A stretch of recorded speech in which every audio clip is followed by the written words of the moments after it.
The feelings are emotional, not intellectual. Maybe the big picture wasn't analyzed.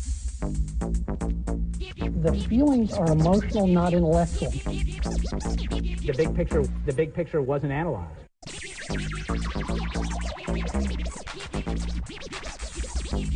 Take a look at this flight. I'm very curious to hear what they have to say about this flight. This is certainly something the air traffic control folks would have seen. They would have seen these things. Clearly. I'm very curious to hear what they have to say about this flight. Both of them made extreme and noticeable deviations and were heading in the wrong direction for 30, perhaps 40 minutes, thus clearly giving air traffic controllers quite a bit of attention. This is certainly something the air traffic control folks would have seen. They would have seen these things. Clearly. Heading in the wrong direction for 30, perhaps 40 minutes. And the fact that two planes were doing this must have seemed odd. 30, perhaps 40 minutes. And the fact that two planes were doing this must have seemed odd. Questions today about the whereabouts of some of the top people in government in the United States. Questions today about government in the United States. That's why they need truth. Questions today about the whereabouts of some of the top people in government in the United States. The president's been flying around the country. The vice president's been out of sight. Mr. Rumsfeld has also been out of sight. President's been out of sight. President's been out of sight. Mr. Rumsfeld has also been out of sight. Questions today about government in the United States. Questions today about government in the United States. And we are told the president will address the nation at some point tonight. We do not know at what time. Started his day in Sarasota, Florida, then went to Shreveport, a military base outside Shreveport, then went to Nebraska, where the Strategic Air Command is located, and now he is making his way back to Washington. That's why they need truth. The president is en route back to Washington, we are now told. Now he is making his way back to Washington. I'm very curious to hear what they have to say about...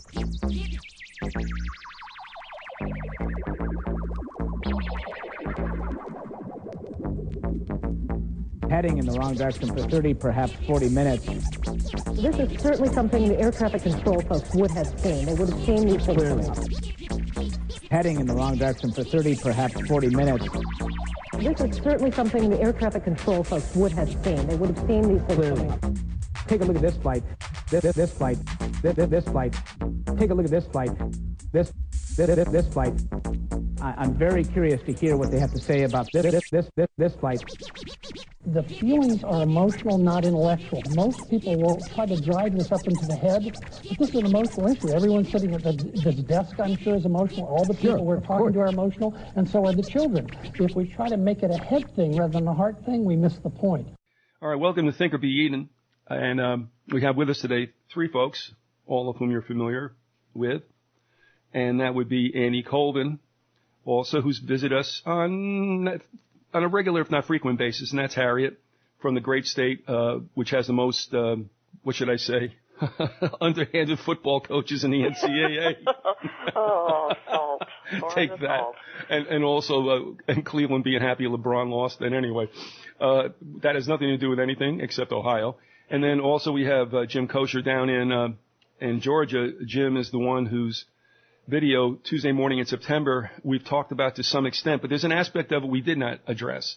And it's something that Jim did not make this video available for 10 years. And there was a lot of questions he had, even some guilt that's involved. If you can understand that, and you should, maybe we will understand a little bit more today why he had a battle with that. But he also wondered, and we've all had this happen to us, did he know something that made him bring out the camera, which is completely anomalous for him? We're going to find out.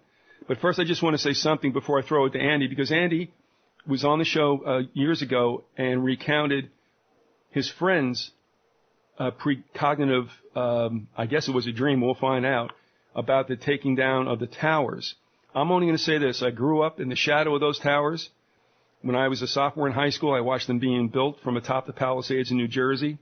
And as they got taller and taller, all of us said, man, somebody's going to fly a plane into that building. And that was the consensus pretty much of everyone down there. They thought it was a bad idea. They almost thought it was ominous.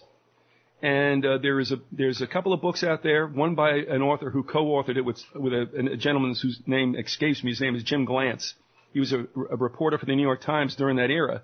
And Glantz says in somewhat hushed tones that the people behind that were basically Rockefeller and his constituents. Nobody else wanted those towers put up. They thought it was a bad idea from day one. At any rate, be that as it may, entertainment in the forms of movies, cartoons, video games have depicted the towers being impacted by usually aircraft. Did they necessarily know that something was going to happen? No. Could they have said it was a good storyline and therefore why not run with it? Most likely. But then you have something like the pilot episode of The Lone Gunman, which was in March before that September, 2001, where they had the computer geeks break into a computer run drone, an aircraft, and averted it from hitting the towers. That was only, 8 months before it happened. What was that about? At any rate, I've said enough. That was a feeling at the time in the 60s when the buildings were going up. It was a bad feeling about them. But now, Andy, let me throw it to you, and I'll let you take it away. Now, was that in the form of a dream of your friend? No, that was a real waking vision that he claimed that he got from Mothman and the space intelligences. I think he actually used that phrase, and later I discovered that was a phrase used by guys like Ted Owens, who was a famous psychic who was studied by the Army. He called them the space intelligences. And all right. It was kind of in the 70s, that was a term that was used. But this was before that, so I don't know where he was getting it. All right. How long before 2001 did that happen? 67. Ooh. All right. Now, 1967. Now, can you remember what he told you about the scenario? Yeah, well, we had been having these sightings of a creature flying around, and we were excited about that because we thought it was some kind of superhero, and it was called the Birdman, and later it was called the Mothman, but we knew it as the Birdman, and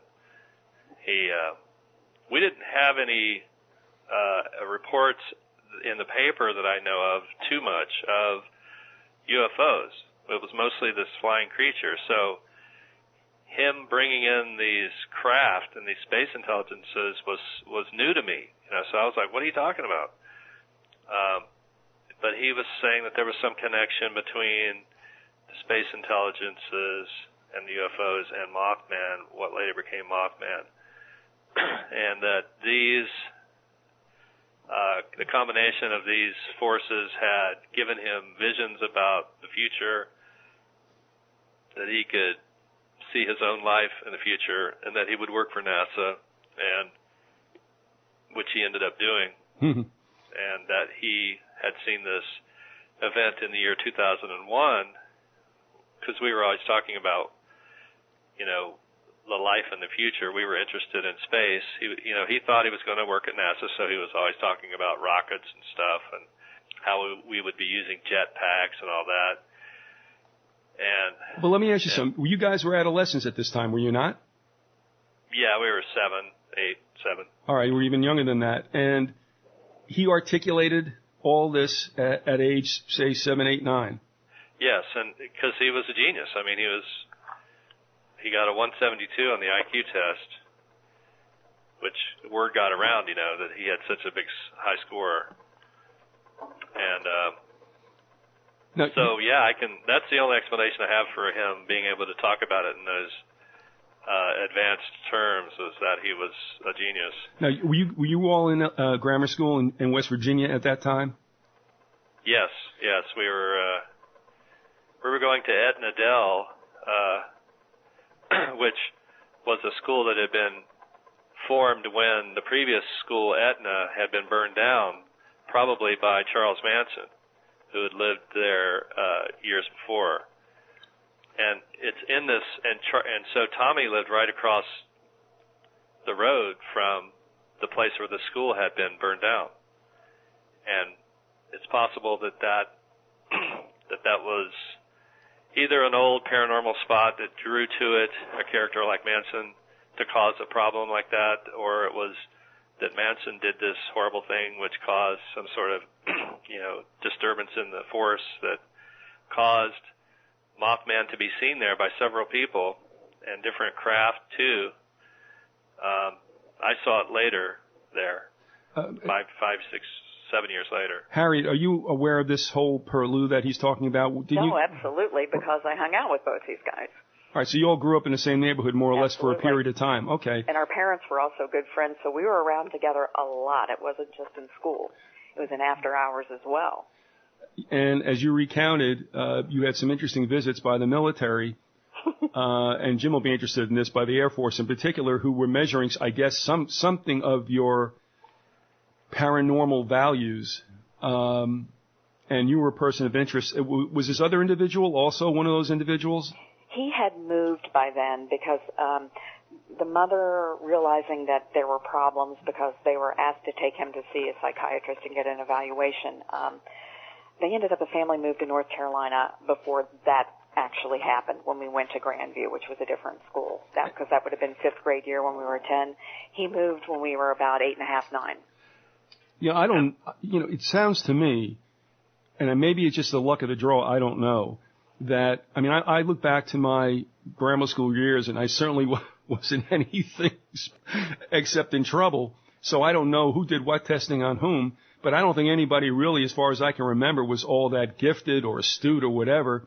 But the school you talk about, which certainly was in a less populous area than I went to in metropolitan New York, had some real luminaries, among whom numbered you.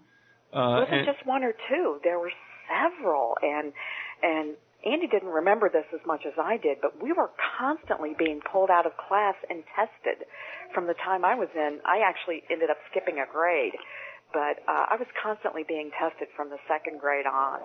And I would say there was probably at least once, twice a week I was pulled out for an hour, 2 hours, and they were always time tests, and it was always somebody that came into the school. They were not from the school that did the testing. And for folks who've never heard anything about this before, through the hours and hours that I've done with Andy and also with Harriet, and for Jim's edification and others, we're talking about an area, I call it the tri-state area, kind of like Ohio, West Virginia, Southwest Pennsylvania. I guess you could throw a little Virginia in there, where there were a lot of interesting events that took place. And the X-Files, as much as you can laugh about it, also built in a lot of truths about what went on in that area. It's a very interesting area. I assume you could say, at least on face, that it's because of its proximity to D.C., but also because, as Andy's recounted in time before, there's a lot of heavy mojo going in that area back to the native peoples. So that's one of the reasons why this area is so, I guess you could say, loaded with paranormal activity. And a lot of what was stated in the X-Files wasn't necessarily, phony, but it was, of course, made and brought to a point where it seemed a little ludicrous, so everybody could wave it off. They should not wave it off. Harriet Harriet has the neck marks that Scully has on her neck in the show. All right, and Harriet actually has those. Was that from a being? Well, I can never remember not having them. All right. And I seem to remember a story about them appearing, and I'm going to my mother, and she said, "Oh, I fell when I was pregnant with you. I slipped on a walnut," and I remember her looking at my dad. And then it was never really talked about. So it's sort of been a big joke, but to this day, you lift up my hair and you can see the craters. They're there. My sister's got them on her leg. And also the Mothman, we can all agree, and this is very, very generic, is a harbinger. For, I think, entertainment and general consumption, it is seen as a harbinger of bad events, therefore malevolent. But, Andy, you said that this is a creature that has millennia of reportings internationally, and that it is not necessarily, if at all, it might be a harbinger in the sense it's a warning for people to watch out. Is that correct, more or less? It is a harbinger. I don't think that's its primary function, but the Buddhists would say that the primary function is to guide the searcher to enlightenment and to stabilize any advances that are made towards enlightenment. But some of that does involve keeping you safe, so you will get forewarnings about things. And I won't go into it deeply here, and we want to get to Jim's account, but this also has a lot to do, in reality, in fact, with the, I guess, precognitive, if you will, element in the collapse of the Point Pleasant Bridge during Christmas shopping. Back, when was that, Andy? Was that 67 as well, or 71? 67, yeah, December. 67 it was, okay. And we won't go any further than that. Anybody who's interested can actually, you can go ahead and search this, and also I can probably find some archives where Andy goes into this in depth. But for the purpose of this precognition in 9/11, can you at least break down the scenario so that Jim can hear it, especially? And I haven't, well, it's been a long time for me. Can you recount what that child saw at the time? Well, I actually saw it because he said he had this vision, and that it involved an attack on New York City in 2001 that would be the start of World War III. And I was like, yeah, right, I don't believe you. And he goes, well, I can prove it to you. But you have to stand in a certain spot in the yard, and we have to hold hands, and I can channel it or something, somehow it would appear to me. And that's what we did, and that's what happened. And I saw a brief vision of tall buildings the tops being hit with something coming in, like a missile or something coming in, hitting tops, blowing out like sideways. So it was sort of like that second hit on the tower where the plane comes in and hits, and then there's an explosion out the side. It was like that, except I didn't recognize it as a plane. It just seemed like it could be a laser or a missile or something. And then I saw the domed, that one little domed building that's there. I saw that, and it seemed higher. It seemed like it was going about halfway up the taller building, so I'm assuming that the vision was from like the level of the Hudson River, like looking up. And it lasted just a couple of seconds, and then I kind of went into a trance or something, and I don't remember much, but I saw all kinds of like life passing before your eyes kinds of imagery of my life, and that stuff would happen at certain time periods in my life. And but some of them haven't. I think some of them were forewarnings. Like, the overall vibe was kind of like, if you live your life cleanly, and you don't, if you follow the path, mm-hmm. I guess some sort of Buddhistic path, where you treat other people as you would treat yourself. You won't have a heart attack at this age, or, you won't get in a car wreck or hit by a car here. And I almost got hit by a car when not long after that, a couple of years later. And somebody pulled me back at the last minute. So it was like, you could die here, here, here, here. So keep that in mind and try to live your life like Christ would, I guess, or something, and you will make it through. All right, there are some questions that you raised, but I have some questions that would involve Harriet's take on this. I'm not going to ask it now because I want to get to Jim. But Harriet, also, for as much as you want to, it's just so people know, state your credentials, if you will, and which is the reason why you're here.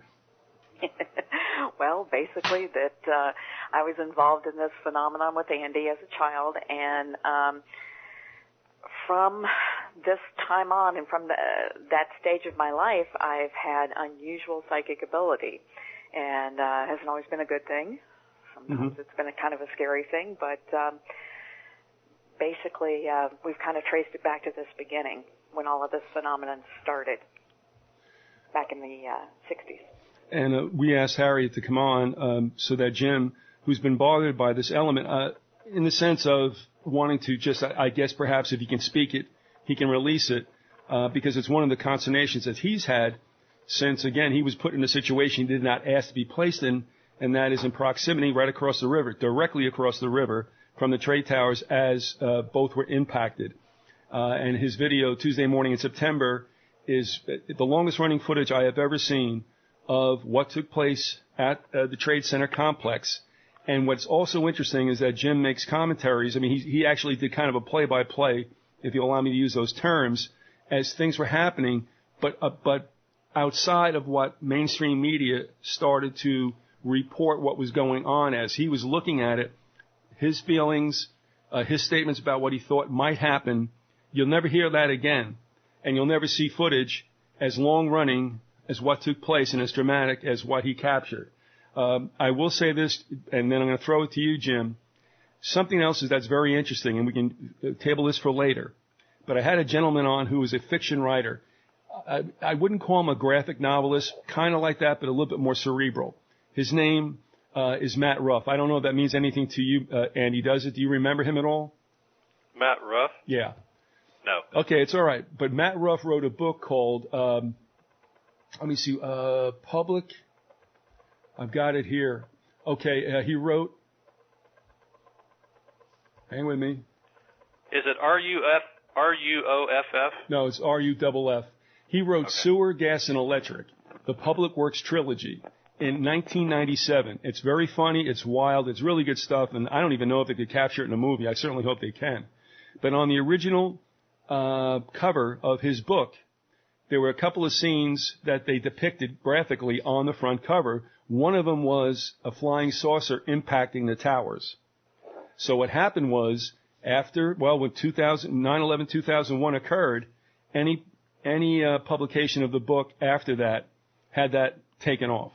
They just show you the towers without the impact of the flying saucer, and he claims nothing in that except that was just something. But the one thing you have to know about Matt, but Matt grew up in New York, went to Stuyvesant High School. So, I mean, he also was in the area, and here you go again. Was this something that you just remembered as a child and said, as you grew older, you could build this into part of a novel? So I just want to mention that because I had the original version, and I asked him about it, but he's not real comfortable talking about it. He wasn't abrupt with me, but he certainly wasn't at ease.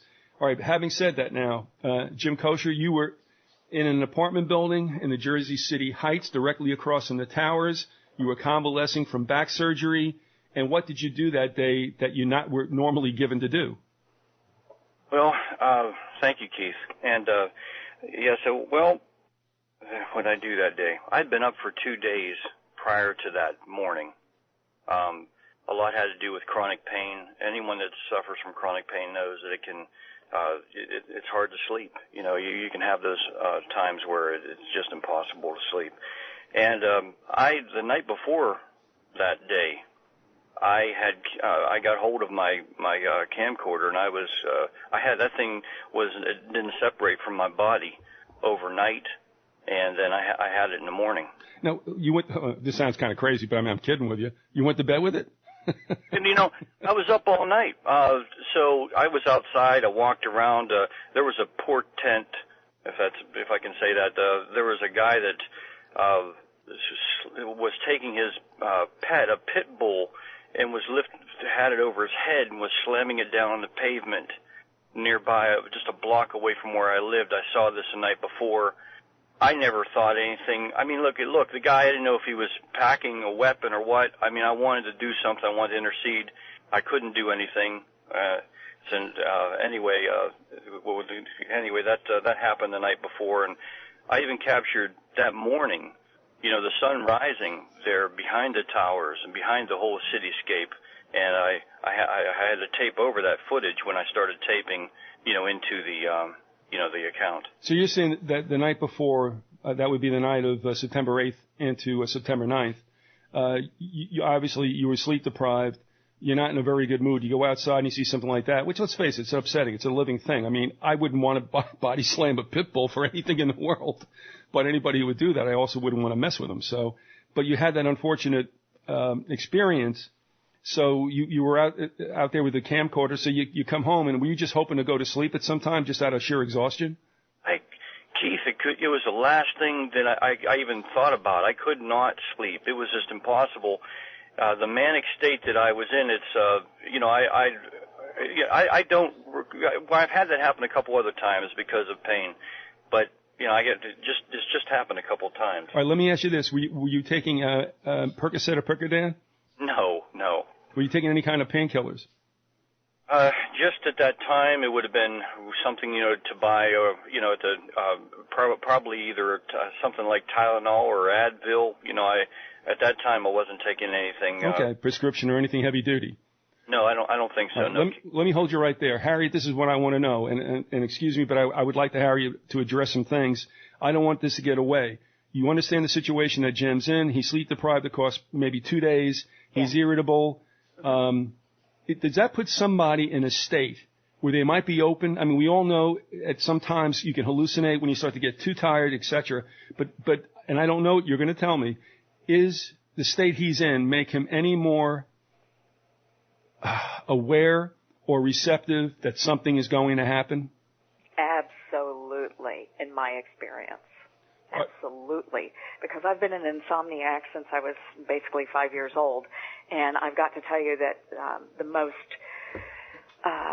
precognition that I have or dream, sometimes my stuff comes to me through dreams, sometimes it's just visions, sometimes it's just a knowing like Jim had.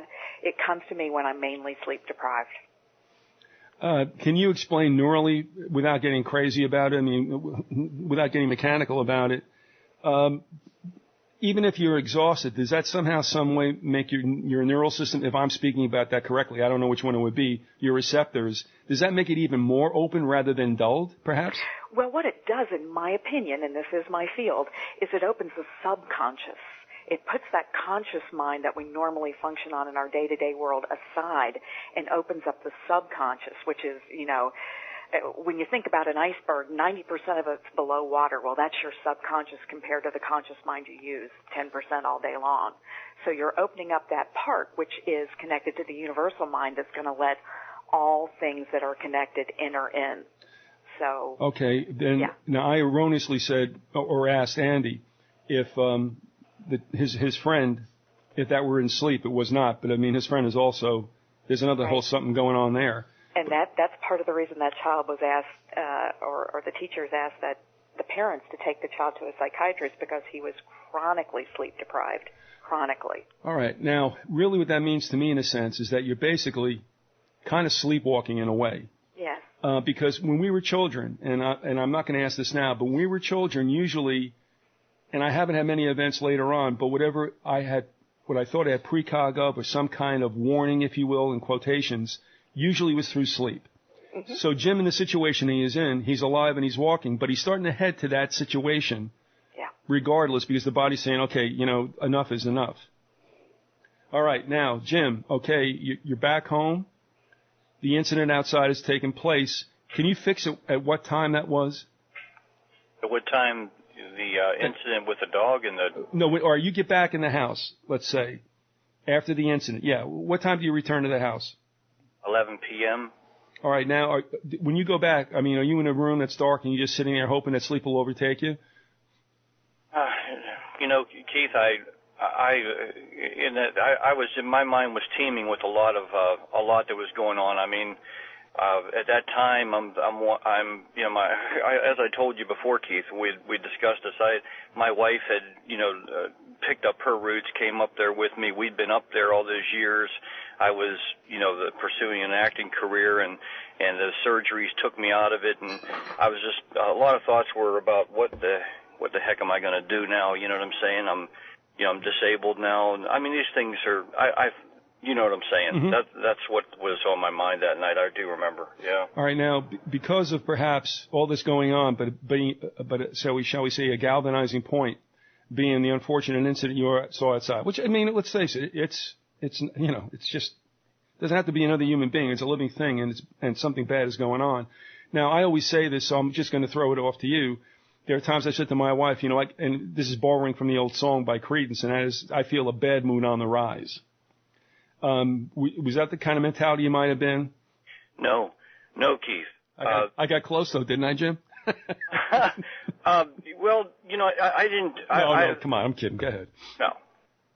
All right, all right, now you say you bring the camcorder with you, and I understand the reason why you said you brought it with you, but there was nothing portentous that you thought necessarily that you would capture. Is that correct? That's correct, Keith. So how do you explain then when dawn breaks, you're still really, did you get any sleep before dawn? No. And there I am out that morning before my wife, before I woke her up, and I wake up, I introduce, everyone gets introduced to her in the morning because I wake her up that morning when she's still under the covers.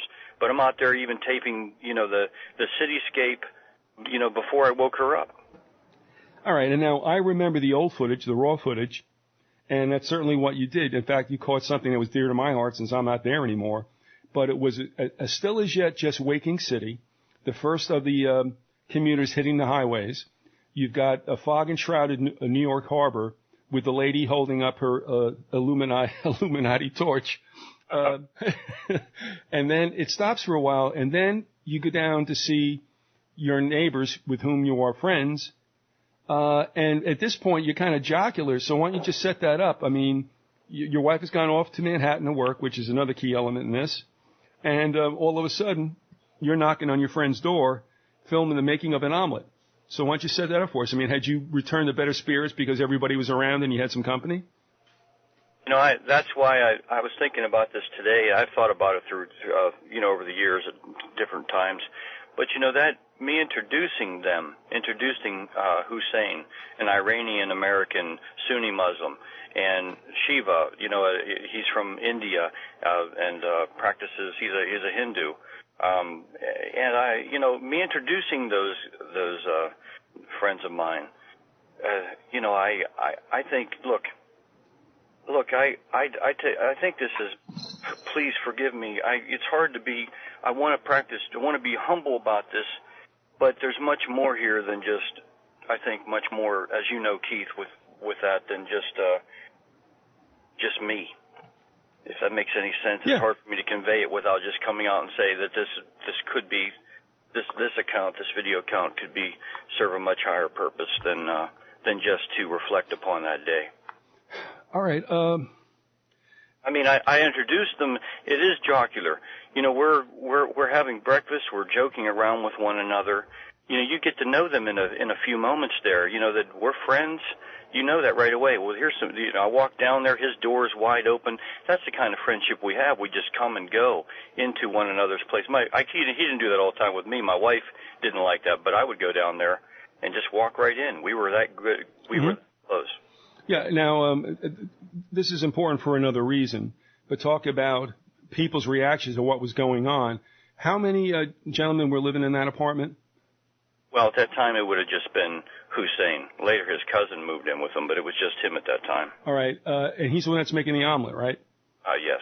And what Jim is doing, he's kind of doing a play-by-play, as if it's an event with the making of the omelet. And, of course, he's kidding around, and Hussein's playing with him. But there's two things that happen. One, is it the cousin that drives away and calls back and says, hey, guess what? I'm hearing on the car radio that the North Tower has been hit by a plane. Is it the cousin that did that, or was it someone else? No, well, they weren't cousins, just good friends. Another friend of ours, all right. Shiva, the Indian American. He's Indian American, but Hussein is Iranian, right? Yes. Now, what happens is when this all starts developing, Hussein starts to get a little frenetic, doesn't he? Oh, when we get up there on the fire escape? Well, yeah, because it sounded like to me, even though you're doing the filming and you're doing the narrative more or less, Hussein is, you can hear him thinking out loud, and it seemed to me, and I can understand why, he figured, oh my God, now I'm going to become like public enemy number one. And now, just saying that in a very rough sense, he was starting to freak about that, wasn't he? I think so. I mean, it was manifest after that, after the attacks, then his anxiety was tenfold. So yeah, I think right at that time he knew that it was palpable. I mean, he showed that. You picked up on it, Keith. Sure. Yeah, I mean, you can hear it in the background, his comments, and if you can't hear his comments, you hear yourself responding to them, and kind of like seeming to try to comfort him. Like, I don't think a lot of people in America right now are going to try to figure out that everyone that looks like either they're Hindu or Iranian or Arab are going to become all of a sudden, chased after and beaten over the head. But I will say, let me ask you this, and I want to throw something to Harriet. You never went down there. I mean, how much did you play with the camcorder before you had it that night and that day, the next day? Thank you, Keith. I would do little projects because I aspired, to be a filmmaker, a director. I was always doing things, but it was just, they were projects that I would set aside time for and do. So it wasn't something that I would do just carrying the camcorder around with me. It would be something that I would specifically set time out to do and plan, and you know what I'm saying. All right. Now I'm going to ask you this, Harry. I'm not going to try to make something out of nothing. Let's be honest about this. However, and this is what I wanted to ask you before, and I had told you before we went on air, that this is something I was wondering about. It's something that kind of probably, in a sense, is not provable or documented unless you write it down. But is there, and I'm not trying to make something out of this that there isn't, but I do wonder, is there such a thing as, now he comes out of a state where he's almost asleep, but he's not. You kind of get a second, another wind. When the next morning comes, it'll carry you for a while. Of course, you can't cheat the sleep bank. But he comes out of that night. He's hanging on to this thing. He decides to stay with it. He goes down. Well, was that downstairs you went or upstairs? No, you're right. It was downstairs. Downstairs. That's what it looked like. Okay. Now, here's what I want to know. I think the answer to this is yes, because of my own experiences. But I ask you, precognition always seems to be a lot more above board and on the table when it's mentioned before it happens. But yes. is there, I think you know where I'm going, is there a way where your subconscious knows it, but you don't? Oh, of course. Think about this. I'll give you a really good analogy. How do animals know to migrate south or to move north? How do animals know there's going to be an earthquake or a tsunami and they just retreat to the hills? Think about that, because they're sensing it before it ever happens. So on some level, we as humans are sensing danger, and I believe that that's what Jim experienced. On some level, he had sensed something was going to happen, and he may not have been in tune with it consciously at all, but his subconscious sure knew. Keith, if I can just interpose for a moment, if you remember in the account, there is a time where those birds are flying out in front there in a formation. And I say, are the birds trying to tell us something? I mean, when I was raised on a farm in rural Pennsylvania. Spent a lot of time watching, just paying attention to what the animals, what nature was doing. And the animals give us clues, man. I mean, big time. All right. Now, for as much as I don't trust Coast to Coast, there are times when I do. And there's times because of who they have on and that I do believe them.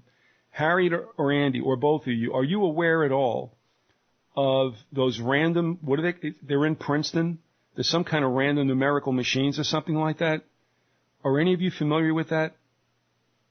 Yeah, those were I forget the acronym for them, but they do random numerical and other sorts of experiments. I have a quote and some information in one of my books by, I think it's the Mothman Speaks, where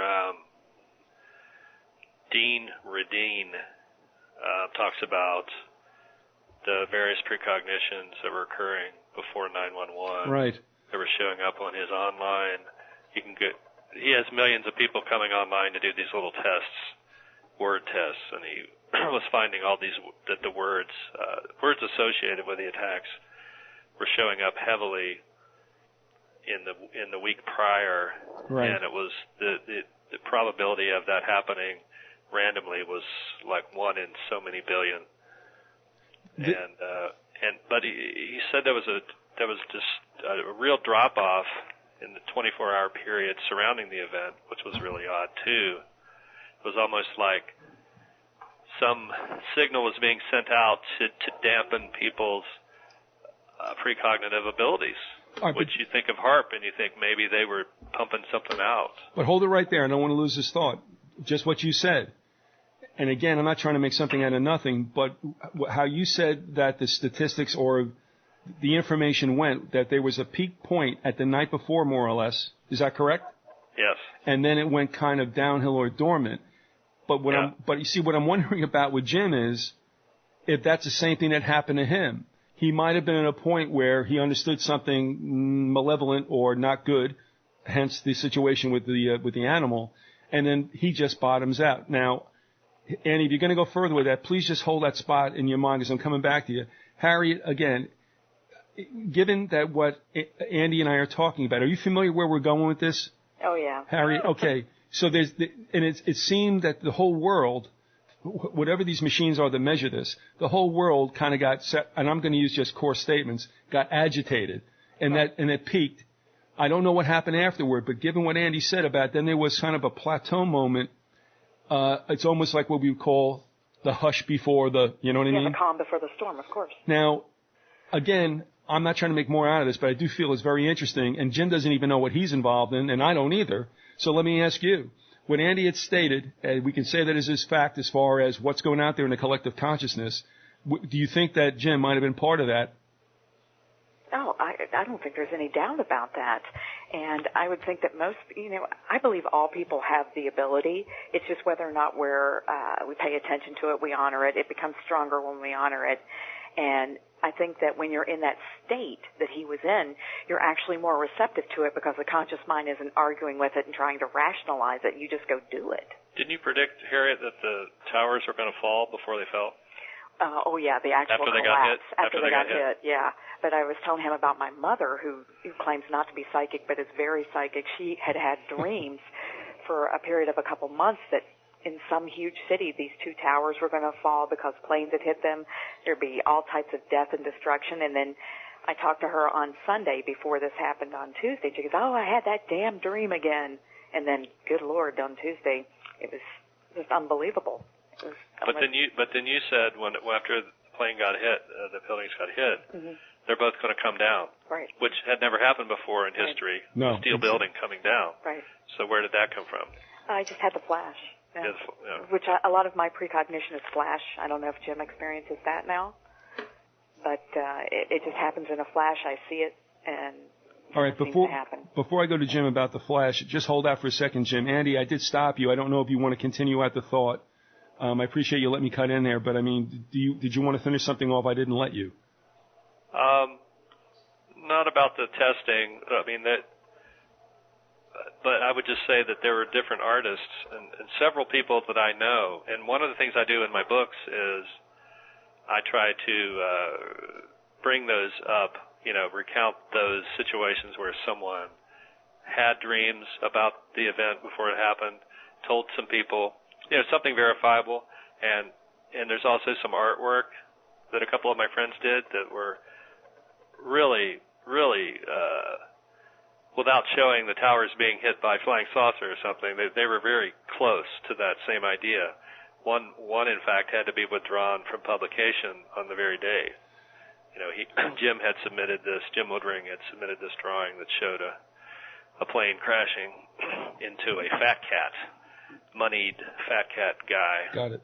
Oh, geez, yes. That had to be withdrawn from publication that day in the newspaper. All right. Now, I got other places where I want to go. Andy, I'm sorry, I don't know if I interrupt you again or... Well, one thing is Jim was talking about the birds, and that same thing happened on the day of the Silver Bridge collapse. There was a lot of unusual bird activity, and that was brought up in that new documentary about the Mothman. Well... but what Harriet said, she gave two examples. The migratory situation, I would have to say, is that supposedly the lower forms of animals or whatever have instincts, not intelligence. They do things because it's instinctual. I won't argue with that. However, on the other hand, when a dog understands there's an earthquake coming, that's got nothing to do with traditional patterns or anything. That's the thing that really riveted me, Harriet, and that has happened so many times. Yes. When the animals start to know there is definitely an event coming. Right. Now, before I go any further, though, we talked about the flash, and Jim, I just wanted you, do you understand what Harriet means by that? And if not, by all means, question her whether or not you have any kind of flash, I guess, premonition or whatever. Well, you know, I have had waking dreams before, but you know, there was a time, the kind of things that would happen to me. For instance, I used to run on railroad tracks up there because I didn't want to run into traffic. I mean, it's dangerous running on railroad tracks. Anybody out there, please don't do it. It's very dangerous. But one time I ran underneath a railroad trestle, and I stopped dead in my tracks after running under it, and I turned back immediately, and there was a guy that was just he had a rock. He was holding it back behind his head, just getting ready to hit me with it. You know, I didn't see him, but I knew it, you know. And another time I got attacked on a train, and the guy had sunglasses on, and he didn't telegraph he was going to attack me, but I knew he was going to attack me. And he did, and I was prepared for it. And I know I've heard combat veterans tell their stories. And when they're in that heightened, I believe when you say we're created in the image of Yahweh, in the image of God, there's attributes that we have that may activate in certain circumstances. I believe that. I think we have a lot of sensing systems that aren't active. And Jim, anyway, hold it right there. I agree with Jim. Okay. Just to say this real quick is that I believe instincts are of the soul; they're not of the mind. Didn't you stop yourself from being hit by a car in an intersection that was in the new book? Yeah. Well, I believe they're of the soul. I think he's right. We are in the image of something greater than us, and that has nothing to do with your intelligence or anything. It's of the soul. It's inbred in you. Again, I'm not trying to be a P.T. Barnum about this, but there's something that struck me about some of the scenarios that Jim laid out. Jim, what was the first one you said? About the guy that was up on the bridge that was getting ready to heave a rock at me. And where was he holding the rock? Man, right behind his ear, like a pitcher. I mean, just right now. Okay. If I wouldn't have turned when I did and looked him right in his face, and he just stopped. He was just stunned. It just shocked him. Now, it just reminded me of your account about the pit bull being above the man's head before he slammed it down. Right on. All right. Yeah. I don't mean to get goosey about it. Let me just also let you know. I had mentioned about this, and I want to follow up on this. I just went real quick into the library. The book about which I spoke, with the building of the towers and just how it went over with folks, is City in the Sky, The Rise and Fall of the World Trade Center. The co-authors are James Glantz. He is the guy that was a New York Times reporter during the days when Rockefeller, that would be David, was trying to curry enough favor with everyone to put them up. And remember, he did that under his brother's governorship. That was Nelson. It's James Glantz and Eric Lipton. But in this book, the folks who didn't want the towers to go up put a full-page ad in the Times, and it is a picture if you were standing on the banks of, let's say, the west side, the Hudson River on the West Side Highway, looking up at the towers. They take center stage, bottom to top. In the upper left corner, the ad says, "The mountain comes to Manhattan." The eerie part is this: entering from the right, as the second plane did, hitting the South Tower, is the same exact scenario. There is a plane coming in from the south that is going to impact the South Tower on the south side, which is exactly what Jim caught happening. And that was an ad on May 2nd, 1968, put out by Lawrence A. Wien, W-I-E-N. And that's roughly where I saw that vision from, too. Looking from the west towards the towers. From the west towards the east, okay. Yes. Yeah, it's interesting, Andy, and I don't know why that would happen. I mean, for me, that would be a no-brainer because all my life, I was always looking to the east towards those two towers, the Empire State Building. And I'll tell you, growing up even before the towers and after the fact, anywhere I went in New Jersey, if you can understand that, being in Bergen and Hudson County, you could look over your shoulder at any time and see the spires of either of the three buildings. That was just the way life was. But there was something about the towers that you know what it looked like? It looked like somebody wanted to pick a fight. You know what I mean? It's like, how annoying can you possibly be with these two buildings? The Empire State Building we all kind of grew up with, okay. And here's another thing, and I won't go there, but I would say that there is an occult attachment to the Empire State Building being very pyramidical. And why in the world is it called the Empire State Building? Oh, that's because New York State's the Empire State. Well, why is New York State the Empire State? New York. That's all I'm going to say. All right, now, Here's what I want to know also.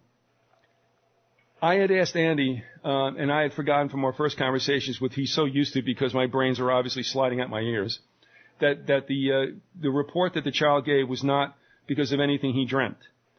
I will say that I've had situations, but they were in dreams. I'm also going to say one other thing, and this doesn't really impact Jim at this moment, but there is another thing going on, and I'll get to that later. Here's what I'm wondering. In my own particular instance, and I'm saying this for everybody, you know, Jim and everyone else, I had situations that I knew was going to happen, but they seemed to be attached very much to, I would say, and just for a lack of a sharp demarcation point, pre-15. Any evidence that you are more alert before the world crushes your subconscious?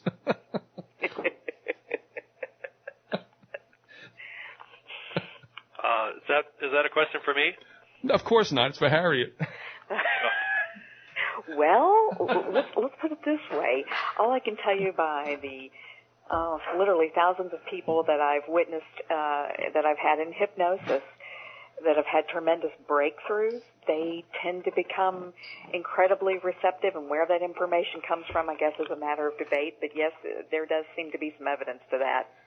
There was a woman author in Chicago, and I just remembered I wanted to talk to her. She does books on children and their receptivity to, and I mean, I don't find this occult or Luciferian or anything. I consider it physics. But with their attachment sometimes to the understanding of a parallel universe. Yes. But we somehow lose that as we grow older. And I'm only laughing because when I heard, who was cackling? Was that you, Harriet? It's me, and you know, honestly, we say that we lose that as we grow older, but it's only in your well-developed societies do we lose that. Because you look at other cultures that are more primitive, they don't ever lose it.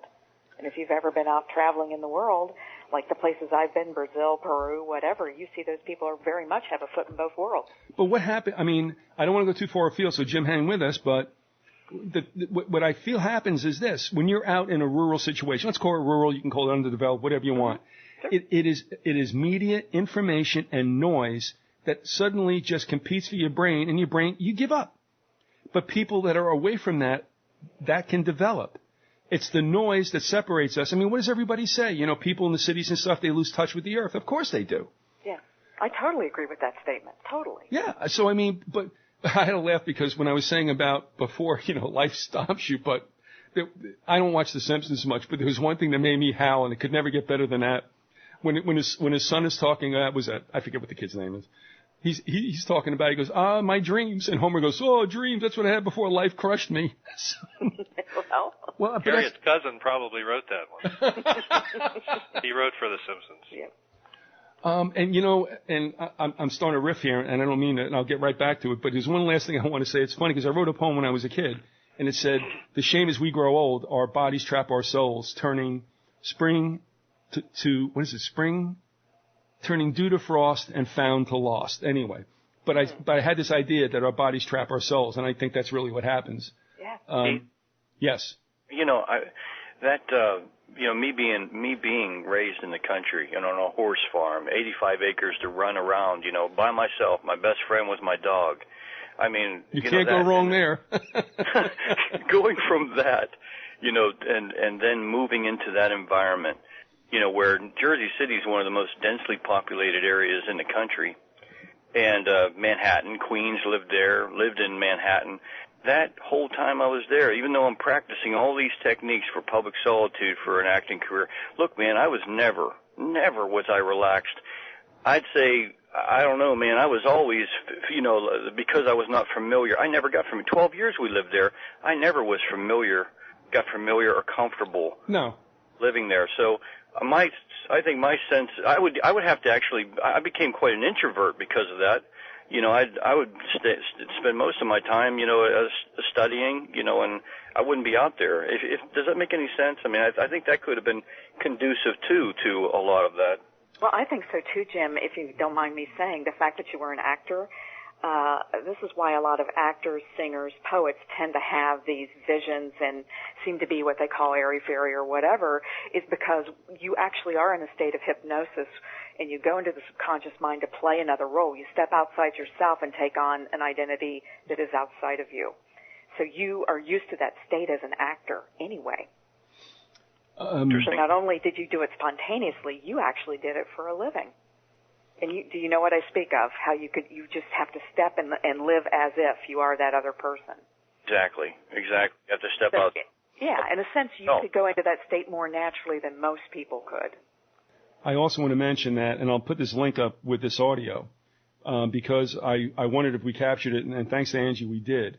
I want you to understand also, and these are the ones that I consider the most spookiest, and that would be on March 4th, 2001. The Lone Gunman aired its pilot, and that is the show in which the Lone Gunman, the three computer geeks, hack into the computers that are remotely flying a plane into the towers. That's March 4th, 2001. What gets real interesting, and I'll tell you where you can find these, in New York Magazine, a magazine of great repute, in their March 12th, all right, 8 days later, New York Magazine comes out with a cover story called Real Estate 2001. But on their graphic in the front, the right half of the magazine is a woman, half of her face, in abject horror, her right hand, which would be to the inside of the magazine, to the middle of it, gripping the right side of her face. Right on the other half of the cover, in part of the graphic, is the World Trade Center complex. And it says in bold letters as the title of the story, Real Estate 2001, is there life beyond the boom? And yet George Bush, whose brother was, Marvin, yes, partly responsible for security for the damn Trade Center, claims that they had no idea that you could have imagined that. Well, you got to wonder. There could have been an attack with planes. Well, you see, the Lone Gunman is not cool with me because that they knew that's somebody that's evil. The New York Magazine could have been. I'll tell you what. If you go to the link and you folks can hit it, it's up there with the audio. You take a look at that and tell me how you feel about that. Now, Matt Ruff's original cover, I didn't realize I retained it. It's also up there with the saucer impacting the tower, the south tower from what looks like the south side. Go ahead, Andy. Well, I'm really interested in that. The fact that someone showed flying saucers hitting, because it really ties in with what Tommy was saying. That this imagery or this vision was coming from the space intelligences that travel in saucers. His psychologist or psychiatrist, by the way, is rumored to have been the same one who was treating Woody Derenberger, the famous contactee, who was one of the few people to know Indrid Cold, the mysterious man in black. And Cold was, we're pretty sure that Cold was hanging out in our neighborhood because we have a picture of him, the person we think it is, and Harriet remembers him from the neighborhood. So this was sort of like Men in Black Central. And also, I wanted. And I'm just hold on real quick. No, Tommy may have been programmed to believe it was space intelligences, but maybe it was just these conspirators who were in league with whoever brought the towers down later, because the towers were already being developed at that time. And I've looked. I won't go into any of these, but in recent weeks, a lot more pieces of the puzzle are being put together, and we can see that it ties in. You mentioned New quote York. Well, the only people we know for sure that were building saucers at that time were the Brits, and they were using their company called Avro, and they were building them in West Virginia. Some of the guys who worked there were obviously being subjected to home invasion and interrogated under drugs. This is maybe what was happening in our neighborhood because of people like Harriet's dad and so forth, who worked at these, and my dad, who worked at these secret facilities were being interrogated to find out what they knew. Well, if you follow the trail, you start to see that it ties in with big oil, the Brits. The whole reason for the attacks on the World Trade Center seems to have been so that we could go in and secure more minerals and more oil in the Middle East, which not only benefits us but benefits Britain. So. I also want to explain, this is what I wanted to do, for people who heard you say what you did beforehand along with Harriet, thinking we all got tinfoil on our heads. The thing is, Manson lived in your neighborhood. This neighborhood was interesting for a lot of reasons. Not only was Manson there, but wasn't one of his posse, the girls, was Sarah Jane Moore there also? Yeah. All right, so Jim, you have to understand this also, and folks out there who have not heard this before, in Harriet and Andrew's neighborhood in West Virginia, at one time, housed not only Manson, but Sarah Jane Moore, who would be one of the attempted assassins on Gerald Ford. Right beside our elementary school. So that was some kind of neighborhood. And the Jonestown folks lived not too far away. Jonestown. Yeah, the Jonestown folks. Oh, it gets better. Yeah. Did they? Please tell me they didn't have a neighborhood Kool-Aid stand. Also, I just want to finish this off real quick. As far as some of the evil intent, I think there really is there. With the images that John Valentini captured from Australia, I can't take credit for more than 1% of them. He's the one that found them. But I would also tell folks, if you go to that link, you'll also see the movie Traffic, which was made in 2000. All these movies were pre-2001. You have to explain to me why in Traffic, when they open up the step van, take a look, and you see all these boxes back there. Every single box is stamped 9/11. And also next to it is a scorpion. Why is that? And there's only one other I'm going to bother you folks with, but this is where I'm telling you this is the eeriest and the most malevolent. And that is in the movie Gremlins in 1984, there is a photo of the old-time dashboard radio, which is only AM. And it only had certain numbers like 5, 4, 7, 9, 11, 13, 15, and 16. Well, in Gremlins, when they do a snapshot of the dashboard, the little, if you guys remember, the little indicator, a little line that you could turn up and down the numbers, the line is between 9 and 11. Is that a big deal? No, but consider this, that also the maker of the radio is Sapphire XI. XI is 11, and Sapphire is the stone for September. Now, what's up with that? That's funny because Gremlins was the book written by Roald Dahl. You spoke about him the last time you were on. Yeah, and Dahl, was spying on he was part of the XX group, I'm pretty sure, and that is the group that was involved in ufology, spying on ufologists. Probably also ties in to the assassinations that were occurring in the 60s, because some of those guys were hanging around the scene, the Mothman scene as well. And so it's almost like this bird, this Garuda, appeared to let us know that there was some sort of conspiracy involving these different players who sort of crossed over from assassinations into ufology for some strange reason, probably because it was such a secret program. They had to really make sure that it didn't get out. Why? Because they needed to have time to develop these drones. If you look in today's headlines, and in fact I just did that, I just looked at one of your favorite people, Alex Jones's site, and here's the headlines for today. CIA expands drone strikes to Yemen.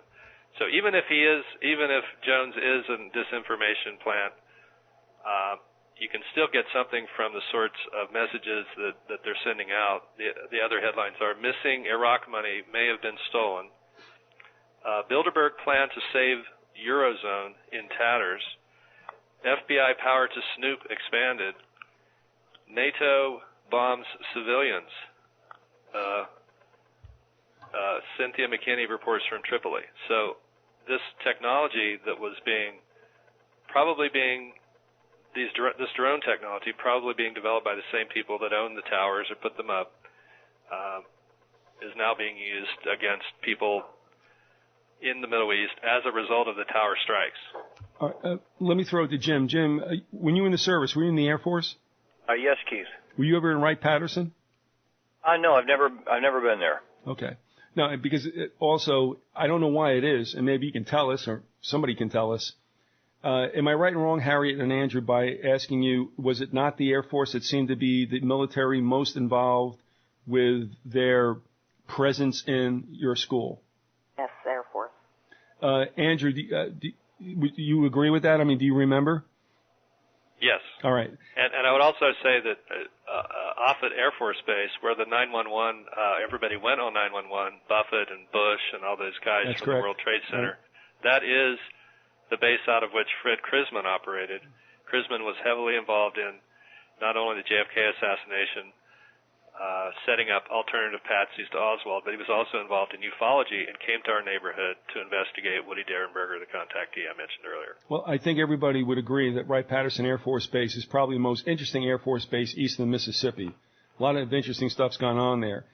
Let me ask you this, Jim, and you need not know this, but the Air Force seems to be involved in some, as you've just heard, some of the more highbrow elements of military investigation. Did you ever, at any point, ever hear that Wright-Patterson was kind of like, quote, an interesting place to be? Well, you know, with the unit that I was, look, you know, Keith, there's a lot of things. I don't even know if I can even talk about any of that. I agree. Okay. Yeah, I mean, I worked in a unit where we were supporting a lot of different activities. So, and I was in graphics. We'd help to put together briefings, you know, 35 millimeter or viewgraph briefings. So, anyway, yeah. All right, but that's fine. And so in other words, even though you've not heard this information from Harriet and from Andrew or from me in other shows that I've done, in a way, it's not a stretch for you to understand that most of America doesn't understand that, or doesn't really know that. Can I just say that things do go bump in the night? Oh, sure. Most definitely. Now, let me ask you this now, bringing you back to that day. And folks, again, I just want to say, he has a documentary, a DVD entitled Tuesday Morning in September. You can go to thinkofbeaten.com, take a look at that. And Jim, you're okay with the listeners who have heard about you through this show, being able to purchase it for a discount $15. Is that correct? Yes, Keith. Thank you. Oh, I appreciate it too, and so do the people who have already purchased this. But you have to take a look at this, and I'll say this much. And I'm not a hawker or anything like that, but I have it, and I'll say this: it is a running chronicle that cannot be taken away if it's in your ownership. I'm only going to say that in time to come, think about what this would be like. And I'll just say this: my mother had kept World War II newspapers. And in 1958, I'm like 7 years old, and I was reading all this stuff, and it was like a time capsule. And unfortunately, we moved, and she threw them all away. But it was amazing stuff. Think about what it'll be like in another 10 to 20 years to take a look at this chronicle. And that's really what it is. I mean, Jim will tell you, aside from his narrative, which I don't think is obtrusive whatsoever, you can see everything that's going on for a steady, I don't know how many hours. Jim, I just want to also share something with you because I was looking through my notes that I took all that time ago when I first got the email, and you were talking about the birds, remember? Yes. And real quick, I put like footage down or time for me.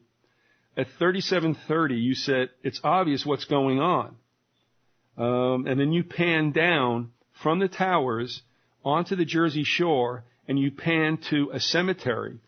Some of the tombstones had American flags, just little ones, you know, that stick in the ground, flapping in the breeze. And then at 38 minutes, 30 seconds later, the birds all take off in formation. And 3 minutes later, debris starts falling from the towers. 15 seconds after that, the PATH train stops. And unfortunately, at the 50-minute, you can start seeing bodies now start falling, well, jumping from the building. This is the kind of stuff that's in there. And I don't mean to be macabre about it or voyeuristic.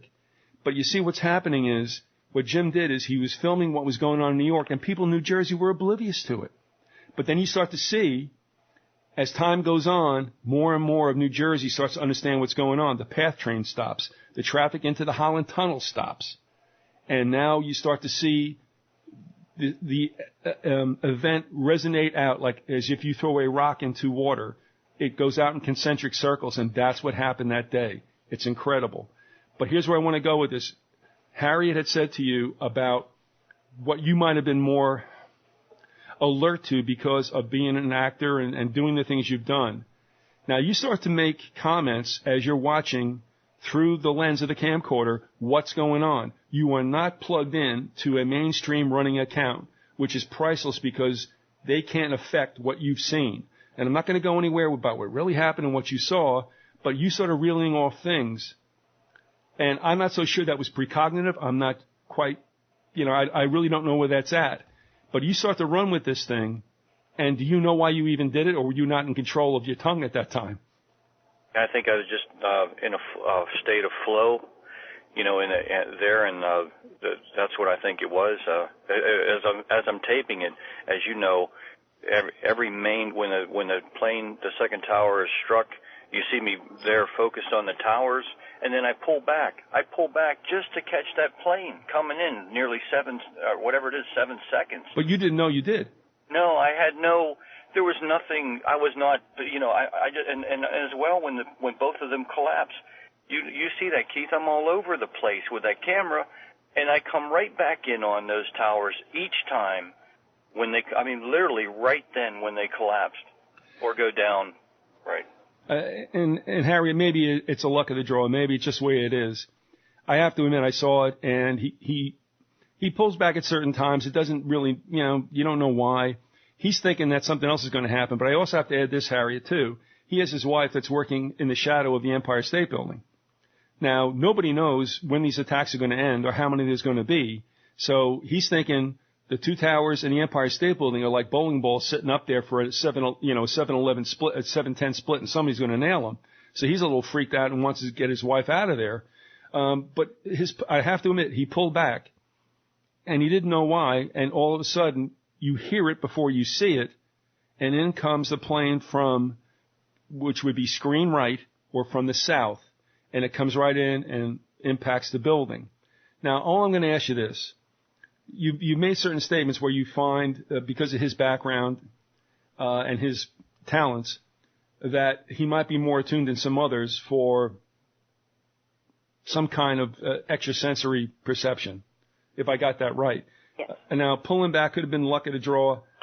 What do you think? I think it's the same mechanism. He just instinctively could do it when he needed to, which is sort of what an actor works on instincts as well. Well, and Jim knows what I'm talking about. I might not be able to convey it as well as he could. But you convey it very well, Harriet. But also, and I understand this in a sense. What you mentioned I thought was very accurate, and that is we all are attuned to whatever we are for whatever gifts we've been given and that which we've been able to develop.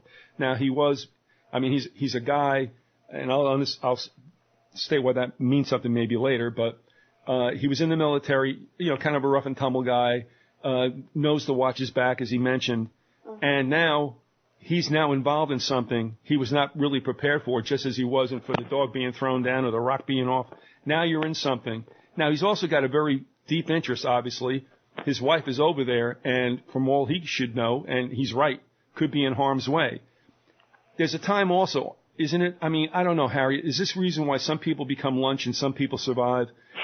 Is it that you get into a moment where you got to be, those who have developed, and all right, without belaboring, I'm going to add this in, okay?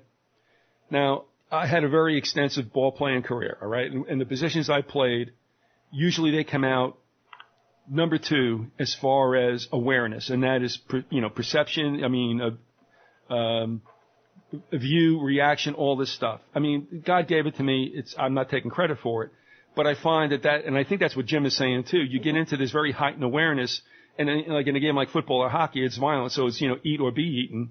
Mm-hmm. And then you react as you have to try to obviously do the best you can to sustain yourself and survive.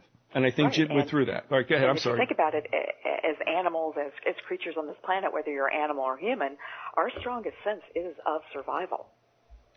But here's the thing, and I'm not saying it's a female-male thing, not anymore, because I think women have been able to develop what they've always been not allowed to develop. And I think that comes through athletics and other kind of psychomotor activities. For instance, I mean, as a linebacker, I mean, we're in traffic, and I mean, I'm looking to the left and right. I'm feeling where my cushions are, and I'm aware. But there's some people who roll over and die. Yes. So just like in nature, there's some animals that are destined to always be eaten. And why shouldn't it be the same in the human world? But let me ask you this: across gender, and I won't hit that anymore. I don't mean to be sexist. I mean, if that's the way it is, that's the way it is. I just don't think that sometimes the females have been were able to develop what we were able to, and that wasn't fair. Obviously, Title IX took care of that. However, are there some people who, what do you call it? Genetically, innately, are destined to be aware and survive, and the other ones are like, okay, I'll be sacrificed. In my opinion, yes. And that's strictly my own opinion, just based upon the people that I observe on a daily basis in my office, just for my own dealings with friends, family, and what have you. Yeah, and I believe that. I think the females had that dampened for a while, for a good long time. But now with access to whatever has been denied them, I'm not going to lay that on them. It goes across gender, does it not? That some will move and do what they have to, and some will kneel down and say, okay, it's over. I wouldn't say that the female sense of survival is any less than a male. It's just different in the way it's executed. Would you say, all right, that makes sense to me, and I'm going to tell you something I think was very interesting, and she is now passed, and I miss her, Joan Vion. Joan Vion was a tigress. Mm-hmm. I mean, she tore after everything. She went places other people didn't go, and I thought she was the real deal when it came to investigative stuff, and she was all over the UN. But when I asked her once, and I'll never forget it, and I should really isolate that clip, I said to Joan, I said, women seem to be at the forefront of this kind of activity, investigation, protest. Why is it that it's women and not men? And she said, men have a fatal flaw. And I was like, whoa. But I also think she was saying this, and that's what I'm going to throw to you. Women can get exceptionally together when it comes to protection. Oh, yeah. And it's the old story about there's a fire in the house. The husband goes in for the wife. There's a fire in the house. The wife goes in for the child. Yeah. Can you talk about that a little bit? I mean, not to go too far about this, but this is what I think took place also in 9/11 and what Jim's talking about and all of us about how you're going to react when you're all of a sudden cast into this maelstrom. Well, I mean, it's like I said, I don't want to be too sexist about it, but, since you brought it up, I'll address it in the fact that women tend to be outwardly centered, where they'll take care of everyone else around them, and men tend to be more, they'll take care of themselves first. All right. But that's a cultural thing. That isn't so much saying that's the individual. That's a cultural thing. That's what we breed in, that it's okay for men to do that, but it's not okay for women not to be nurturing and take care of themselves first. Now, so I think that's why you see the direction in that type of survival, why it's outward with women and perhaps, singularly directed with men. And this also matters with what you hear on the tape. And Jim, I'm going to throw this in as well. But beforehand, in the situation I just mentioned, where if you have a chance, the female will do what the female does, the male will do what the male does. You say that's also heavily culturally impressed. Can it be to the point where you actually kind of can change I don't want to say you can't change the DNA and the genetics, but can you actually change the whole mindset through generations that a country like the United States, women will act in a certain way, men will act in a certain way. Go to Ghana, women will act in a certain way, men will act in a certain way. Do you know if that cuts across all cultures? I can just tell you as a person in 30 words or less. What? I see that it does. I think women are always going to focus on their young. I mean, is that bred into us? I don't know, but I know darn well that if my house were on fire, it would be the kids and the dog first, and my husband have to fend for himself. No, fair enough. Now, how this applies to Jim, now Jim's in a situation, I'm going to let him set it up. For as much as you want to speak to this, Jim, that was kind of priceless. Just take it away when you get on the cell phone with your wife. When I get on the cell phone with my wife, in which way? What would you like? Telling her to get out of Dodge. Oh, yeah, look, I used whatever powers of persuasion I had. And as coarse as I had to be, you know. Yeah, threats always work, Jim. Hey, you know, then there was a point, though, where I felt that powerlessness. There was nothing I could do. You know, I realized, hey, you know what? I've just got to accept this. If she's not moving, and there's nothing I can do. And that happened. And you probably noticed that, didn't you, Keith? Well, what happens, and for Andrew and Harriet, here's where these remarks are priceless. He knows that the North Tower he's been told is downed. He didn't see that. He captured the aftermath. He saw the South Tower get impacted. He's thinking, this thing isn't over. And he has every right to believe that. See, we all know that nothing else happened in New York. He has no idea. And he's thinking about his wife working near the Empire State Building, and guess what would be the third bowling pin to go down? But what's so priceless is that she thinks he's kidding. It hasn't hit.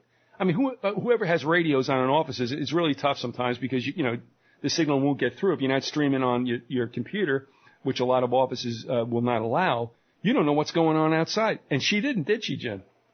No, they had to send someone out to purchase a television set and bring it up there so everyone in the office could know what was going on. Yeah, that was before the digital turnover. Not that far away. Yeah, so he's trying to say, please get out of there. And she's like, what are you talking about? There's no big deal here. So this goes back and forth between them. But again, as this whole not movie, but DVD goes on, you hear all of these things organically starting to build. And that's why I think this thing is priceless because, I mean, he's having a running argument with his wife over her safety. She thinks, I don't know, he's been up too long. I can't wait to see it, actually. Yeah, we wanted to get the footage to you. It just didn't happen for whatever reason, but you will. But here's the other thing, too. I mean, Jim, as far as the precog thing goes, we talked about the beginning, and during the event, I mean, what's going through your mind as far as you mentioned a lot of things that did come to take place that I would say that could be an educated guess from somebody who has certain training and experience, or are you just saying this has got to be? I mean, I don't know. I'm not in your head with that one. Do you want to explain exactly what you were thinking about? And you mentioned advanced things that you thought would happen as 9/11 was unfolding. Right. It's not something I had contemplated, beforehand. It was when I did say that this is it, we're under attack, that there were going to be attacks all across the nation. I really thought that it was going to be much worse than just the Pentagon. And I'm not making saying that is not, horrible what happened that day. Right. But I really thought we were going to have, much more was going to happen than that. And I expressed that, I right after the South Tower was struck. And I described it. I didn't say that it was an act of terrorism. I used the word sabotage. And I looked up the word sabotage. I'm like, why did I use that word? Well, our nation was sabotaged. You can look at the fallout now with the way our economy is, and we're far from out of this thing. But it's bad. And anyone that doesn't believe that is deceiving themselves, as we all know that. I want to say that Jim, at the time that he filmed this, and I'm not saying that he feels any differently now, I'm not going to go there, but what I'm going to definitely pick out is his word choice. As this was all going on, as Jim said, he said it was sabotage. Sabotage is not something that happens from the outside in. Sabotage is something that happens from the inside out. Ships are sabotaged. And am I right or wrong? I mean, I'm going to pin you down on this one. When you say sabotage of the buildings, you also thought something was going on inside the buildings to facilitate their collapses other than plane impacts. I say it. I actually believed that there were bombs that were. I use the word bombs. I know. You did. Right, planted in the buildings. And I thought that, I thought that that whoever it is that was behind it, if the planes didn't bring them down, then that was the purpose of that, to bring down the buildings. And I also thought that there would be other buildings, like in the city, that would would have had explosives put in them as well. And I say that in the account. just to go back to the beginning, and we can wrap this up, and we're going near an hour and a half, but I mean, if everybody's okay, we'll just take it to its completion. You, as we talked before with Harriet and Andrew about a certain spike in awareness of something without really knowing what it is, that was registered collectively, and then there is a kind of quietude. We said the hush before the storm, and then it starts going on. At any point between, I don't know, that dawn, when you shot the fog shrouded New York Bay, and when you get the word from whoever drove away from you folks and heard on his car radio something was going on, because you guys are in the apartment. You could have looked out the window and seen the North Tower smoking. You didn't, because you guys were just involved with what you were involved with. Now you get the phone call. You guys look across and go, oh, my God. And now you know something's going on. But before, I know you were probably in the best mood you were in that day while you were with Hassan making the old omelet. I mean, at that point, were you really at ease and thinking, well, my angst from I'm going through in our decision we have to make, that's kind of over with. I'm with a friend. It's a quiet place, nice place to be. What was your mindset at that time? I didn't feel that sense of the quiet before the storm until you see a glimmer of that when I'm down there in the cemetery, and focusing on the American flag on a serviceman that was buried there, and and it really didn't hit me until after I went back up on the roof after both towers had gone down. And when I was in the apartment there for whatever time it was after that, when I went back in after they had both gone down, I watched a few minutes of news feed. Now, I hadn't watched any media coverage. I hadn't heard. I wasn't influenced by the media as I was, as I was experiencing what was happening. Right. But I went back up on the roof and I'm taping again, and I used the word collapse to describe those buildings, how they came down. And then I realized all of a sudden, I was like, wow, man, I had never used that word to describe this before. And just that few minutes that I was down there watching that news feed, that's how there was already an opinion, that had already been put out there. This is what you better say is politically correct. You better say this is. I actually felt fear. That's when I felt like, you know what, man, I actually felt like, you know what, I don't think I should address this any other way but the way that they're addressing this. That was a calm before the storm for me. One last thing. Is that okay for me to say? Is that too far off the beaten path, Keith? No, Jim, you're not allowed to. Stand in the corner. We're not going to talk to you for the rest of the show. Okay. Come on, will you stop? You know where you are at. Well, that's a precognition almost of upcoming conceptual authoritarianism that yes, you're right. There's going to be a framing and everybody's going to have to go along with it, and that's exactly what happened. And that's another way that we were sabotaged, is that we were forced to lie to ourselves again.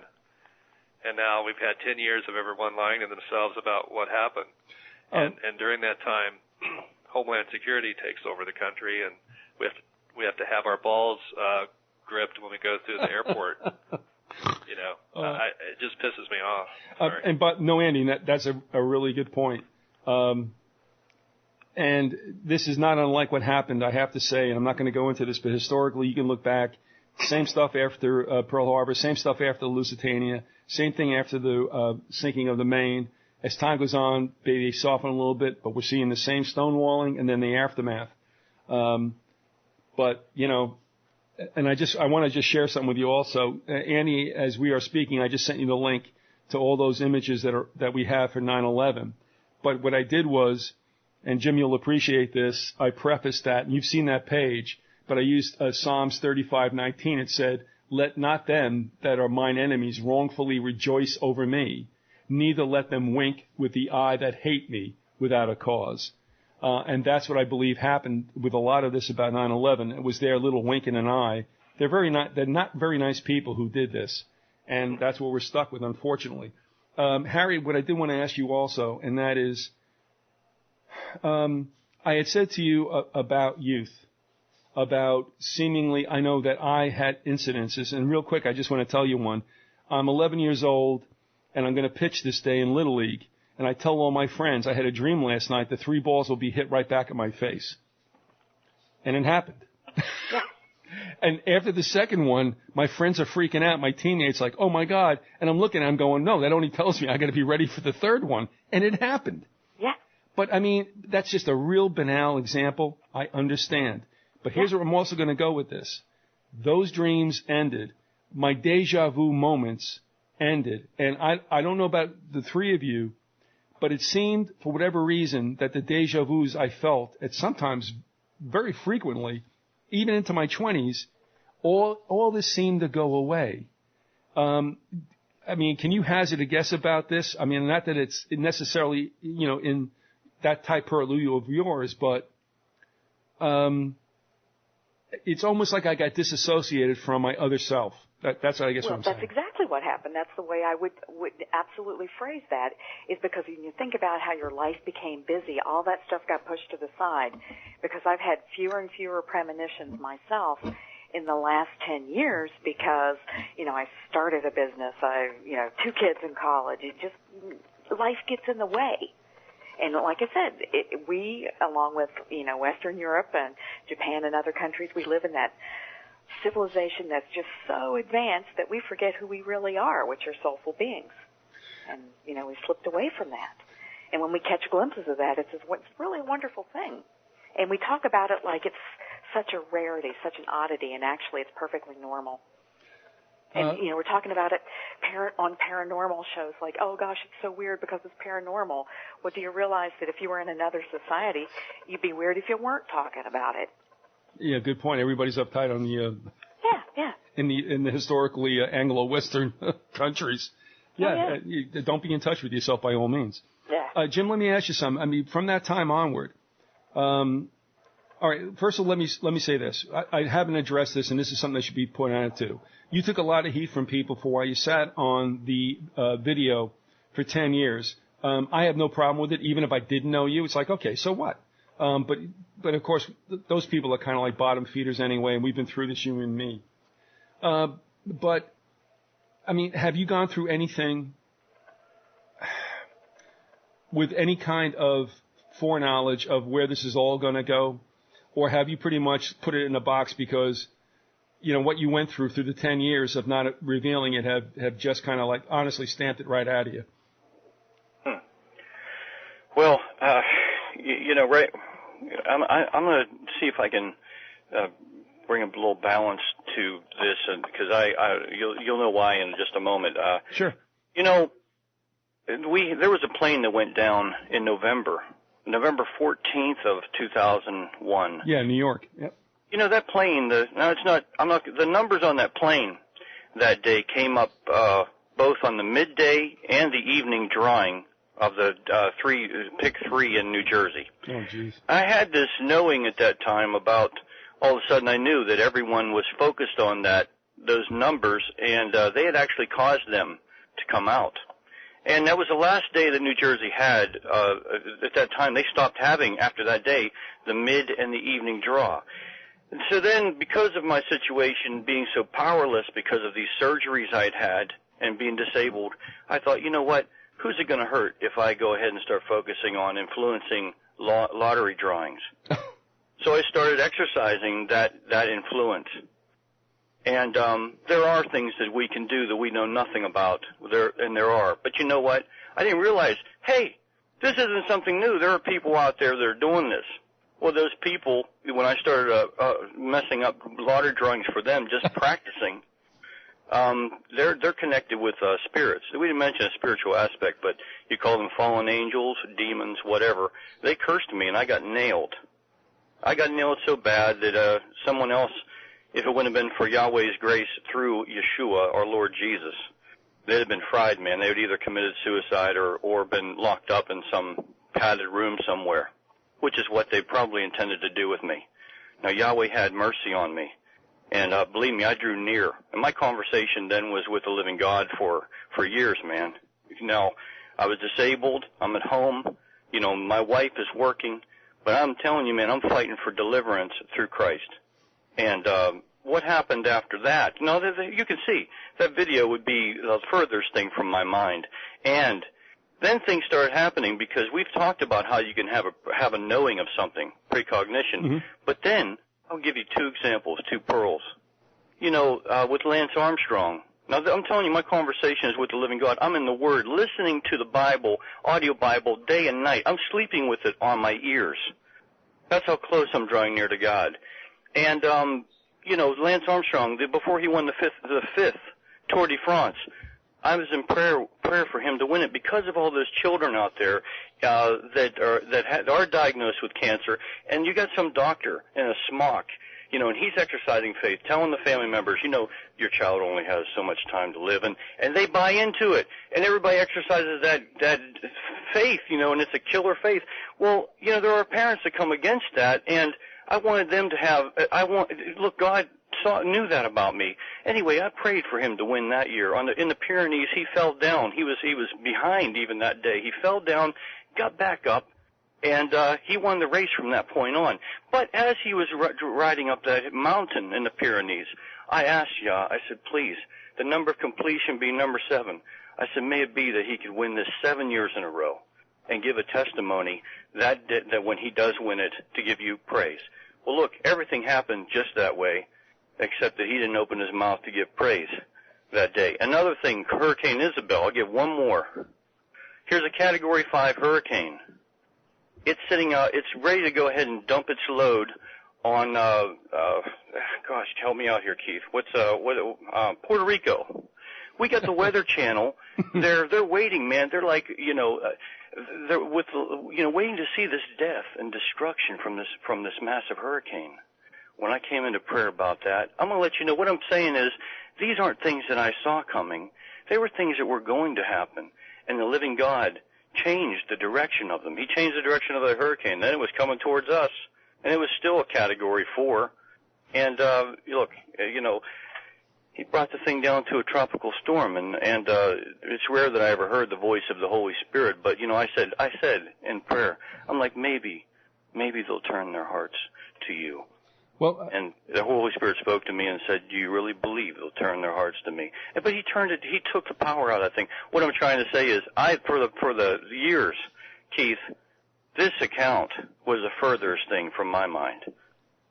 No, I understand, but and I'll say this also, and you know this, and that is, and I'm also this is a question I want to pose to both Harriet and Andy.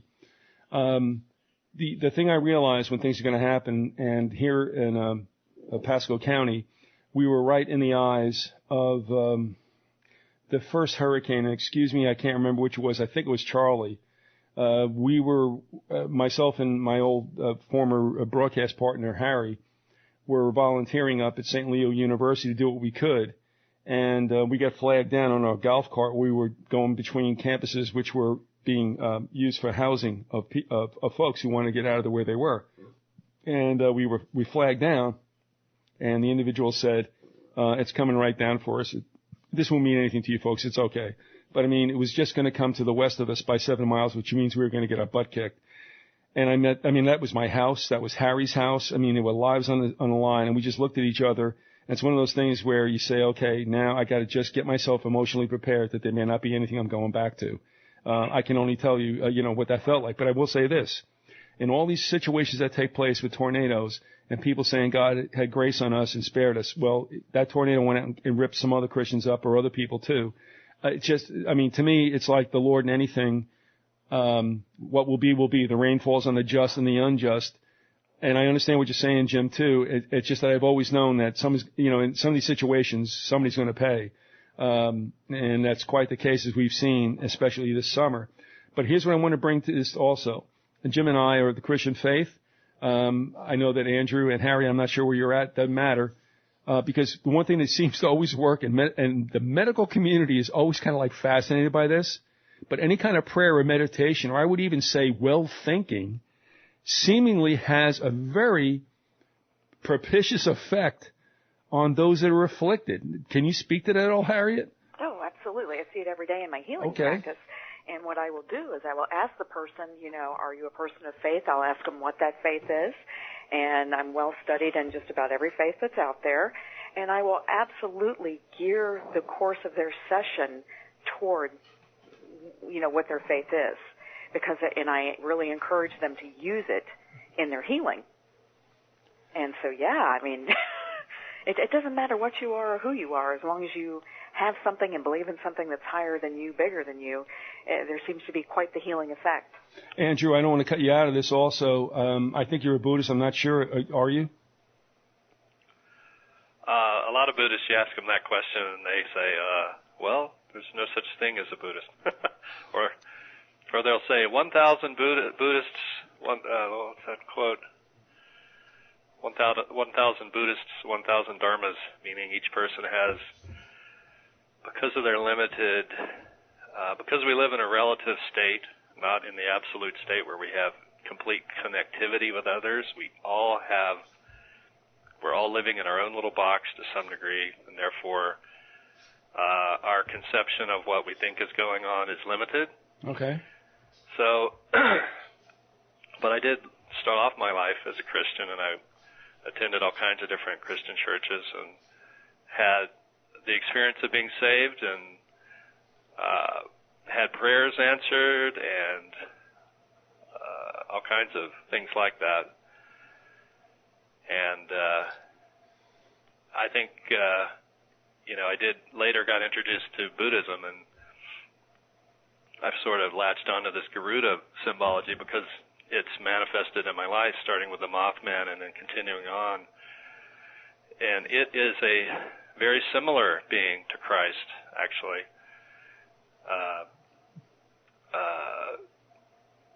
With the Garuda, you have he's not Christ, but he's similar, and all these, the name Jesus is, without going into why, it represents the earth energies. The middle S represents the top of the pentagram, or the star, the consciousness. The other four are the four earth elements mixed with consciousness equals a person. So that's why you see Christ coming out of the mound or being crucified on top of a hill, and then you have many other symbols from different cultures showing a being named Adam, usually, or Atum, coming out of a mound in a similar fashion with arms spread, like he's being crucified.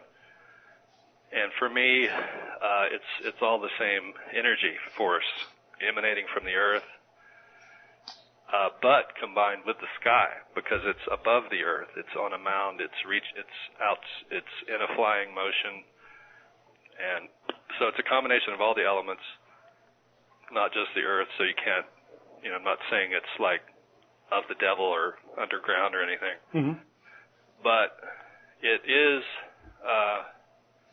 the collective unconscious that we connect to, which allows us to escape the limited box or the limited body and mind that we have. And so I'm nothing. I mean, I'm nothing. I don't have a real, I do, actually, I would, and as I've told you before, when I'm in a real pinch, I will pray to Christ, because for me that was the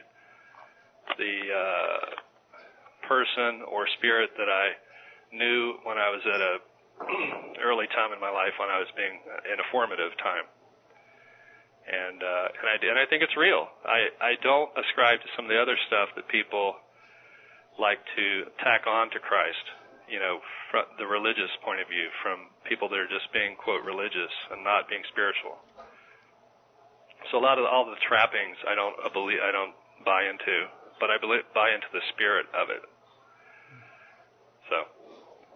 Yeah. And I think that's what's at work with these precognitive things.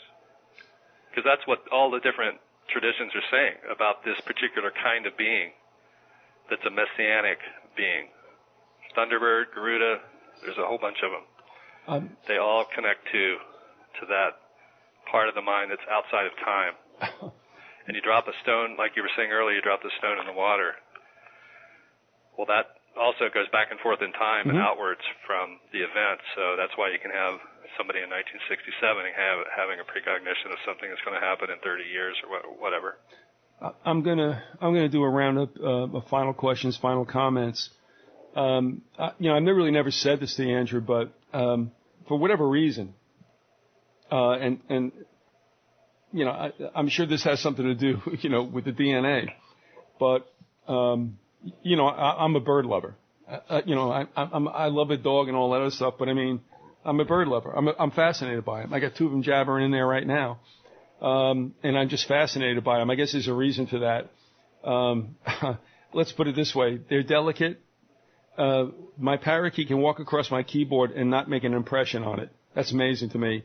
And they fly, which is cool because they make fun of me. You know, I fly, you don't, idiot. So, you know.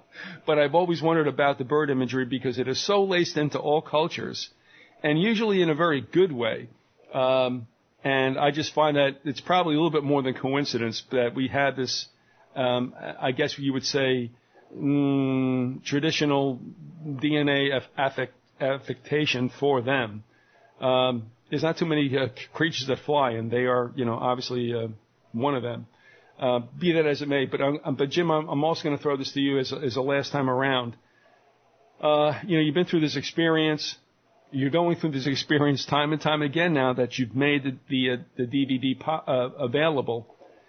What I'm asking you is, first of all, you know, for as much as you want to say, why did you sit on it for 10 years? And 2, no matter what that answer is, are you okay with that, or are you sorry you didn't come out with it earlier, however that falls? Well, I'm sorry that I didn't come out with it earlier, that's for sure. Because as you know how I feel about, you know, the way that this thing could transform people's opinions about, you know, anyone that this from the Middle East. Or even India. I mean, there's people even after you know, Shiva. He had, you know, India had nothing to do with anything, even if you whatever you believe, you know, about that day. And there were people that would just see, you know, him and think that he just put him in the same. So yes, I regret that I didn't do it sooner. And it's very difficult to rise above so much out there. I'm having a tough time, as you know, Keith. Am I following up here, Keith? Somebody's breaking up. I don't know who that is. Hold on a second. Static.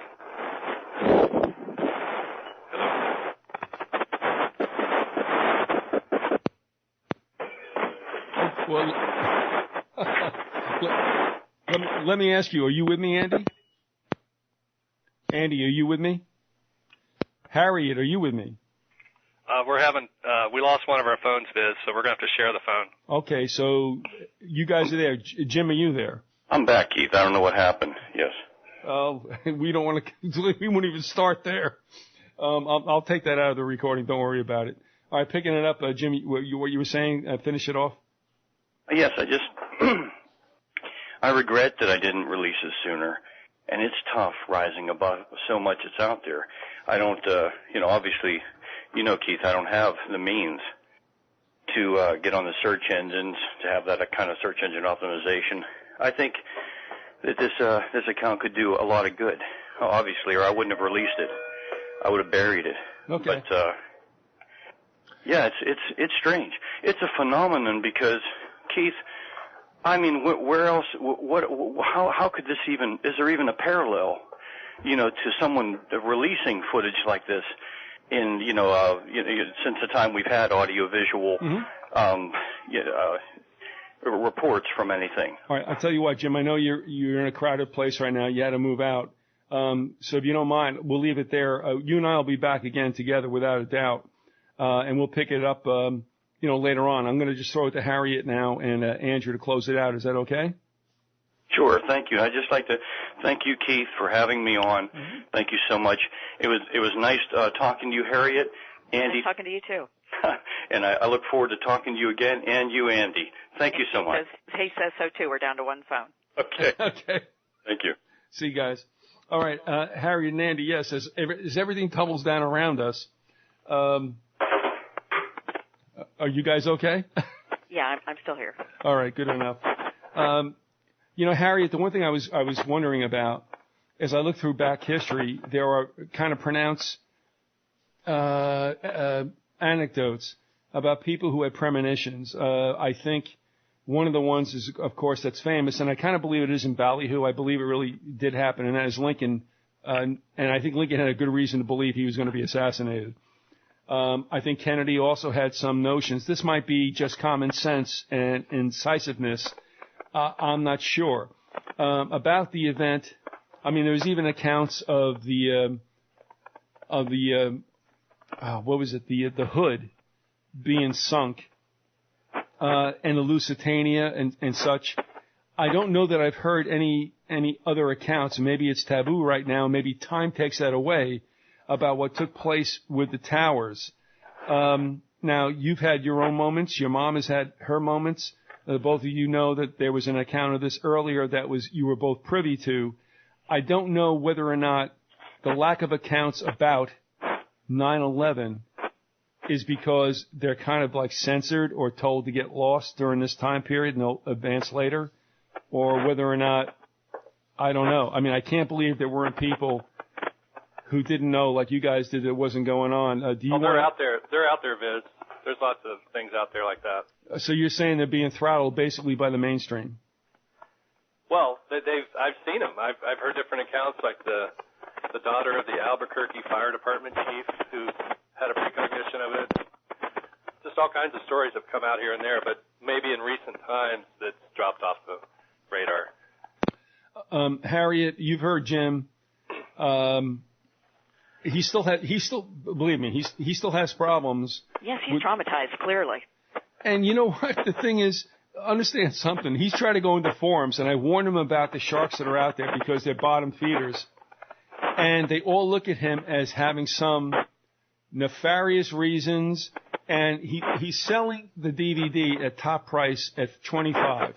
I mean, you know, you're not rocking the world with that. It isn't going to dent anybody's economy. But they're saying that it was opportunistic. I can't see that whatsoever. No, I don't see it as that way at all, especially if someone has waited 10 years to tell their account. And like I said, if you take the time to listen to what you've just recorded here with this interview with him, you can clearly see the man is still traumatized. He's still challenged by all of this as to what to do with it. That's a standard.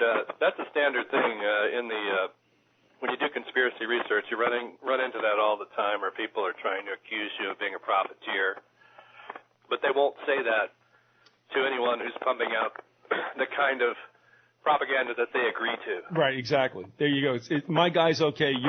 Your guy's is profiteering. Yeah. I'm not going to belabor this, but I'll leave this as an outro.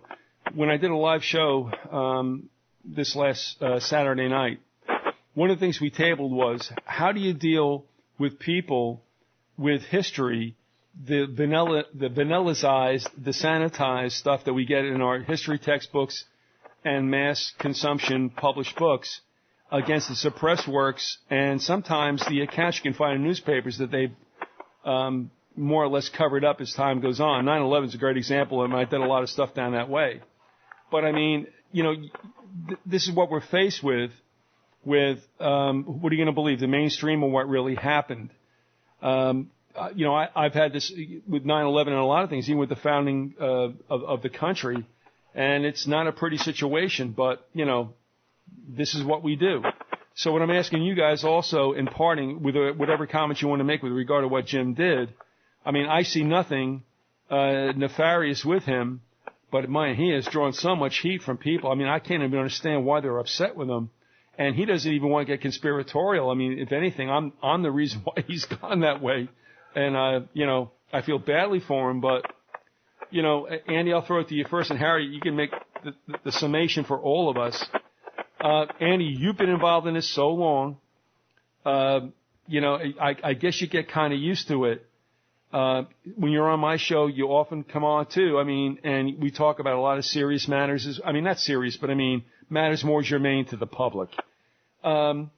You've gone through a whole lot of stuff and will continue to. What do you do when you deal with what you know to be real and what you know the public has been given to as, you know, general consumption? I think you just call it like it is.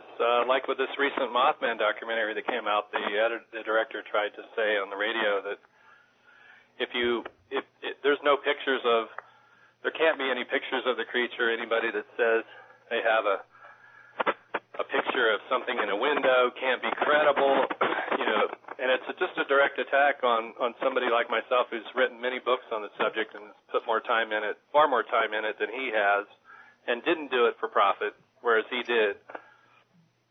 And if you look at that documentary, by the way, you see that the main thing they try to say is that UFOs are all extraterrestrial. Men in Black are extraterrestrial. They steadfastly want to take your mind away from the idea that the government is up to anything like exotic craft or craft that could even point what kind of device? I'm trying to remember the name of that. There's theories that the towers were brought down with some sort of exotic weaponry.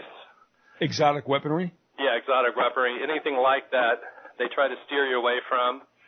And almost in every case, these guys are coming from they're either former military or they're intelligence backgrounds.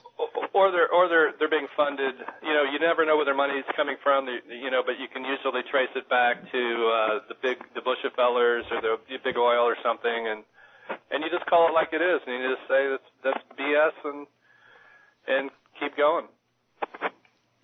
All right, Harry, I'm going to throw to you. You've listened to 2 hours of testimonies and statements and questions. Can you give us a final statement? Well, I certainly got to say, as far as Jim goes, I have never seen, just by listening to him and realize that I'm trained to listen for a living, such a genuine account. Yeah. And that's why I look forward to actually viewing this, because it's one thing to hear about it, and you can listen to him. I don't know what he looks like. I don't know anything about him. But to me, absolutely, it was he just did it, as he saw it.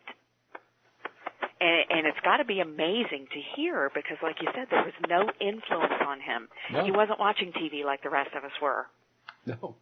Or listening to the radio. So I can't imagine. And unfortunately, yes, you get a lot of that in this world where, everybody wants to be king. I want to be the paranormal king. My way's the best way. Well, actually, I'm not so much of a conspiracy theorist person, but I'm going to have to almost come over to Colvin's side on this one because it just seems wherever the trail of money goes, that's the message they want to get out. Oh, Harry, that is commandment number one in the conspiratorial field. Yeah, follow the money. Yeah, follow the money. Now, I'm going to ask you something for my own person, okay? And we'll close this up. Don't charge me for consultation fee. I'll give you whatever videos you want for free. But, I was thinking about writing an article, I Don't Want to Dream Anymore. Yeah. Lately, the last couple of years, there's a poem by Francis Villon called A Stranger in My Own Country or something like that. And it says, I won't go into the whole thing now. I'll post the poem. I don't want to try to, bring it back now. But it's almost like I don't like when I go into my dream state because I see things as they will happen. And I wake up thinking I'm short of breath or being, I'll be honest with you, thinking that I'm being buried alive. And I cannot watch Bones when they had the gravedigger and stuff. I can't watch it. This is not like me. I am not given to phobias, but there is something that is bothering me badly.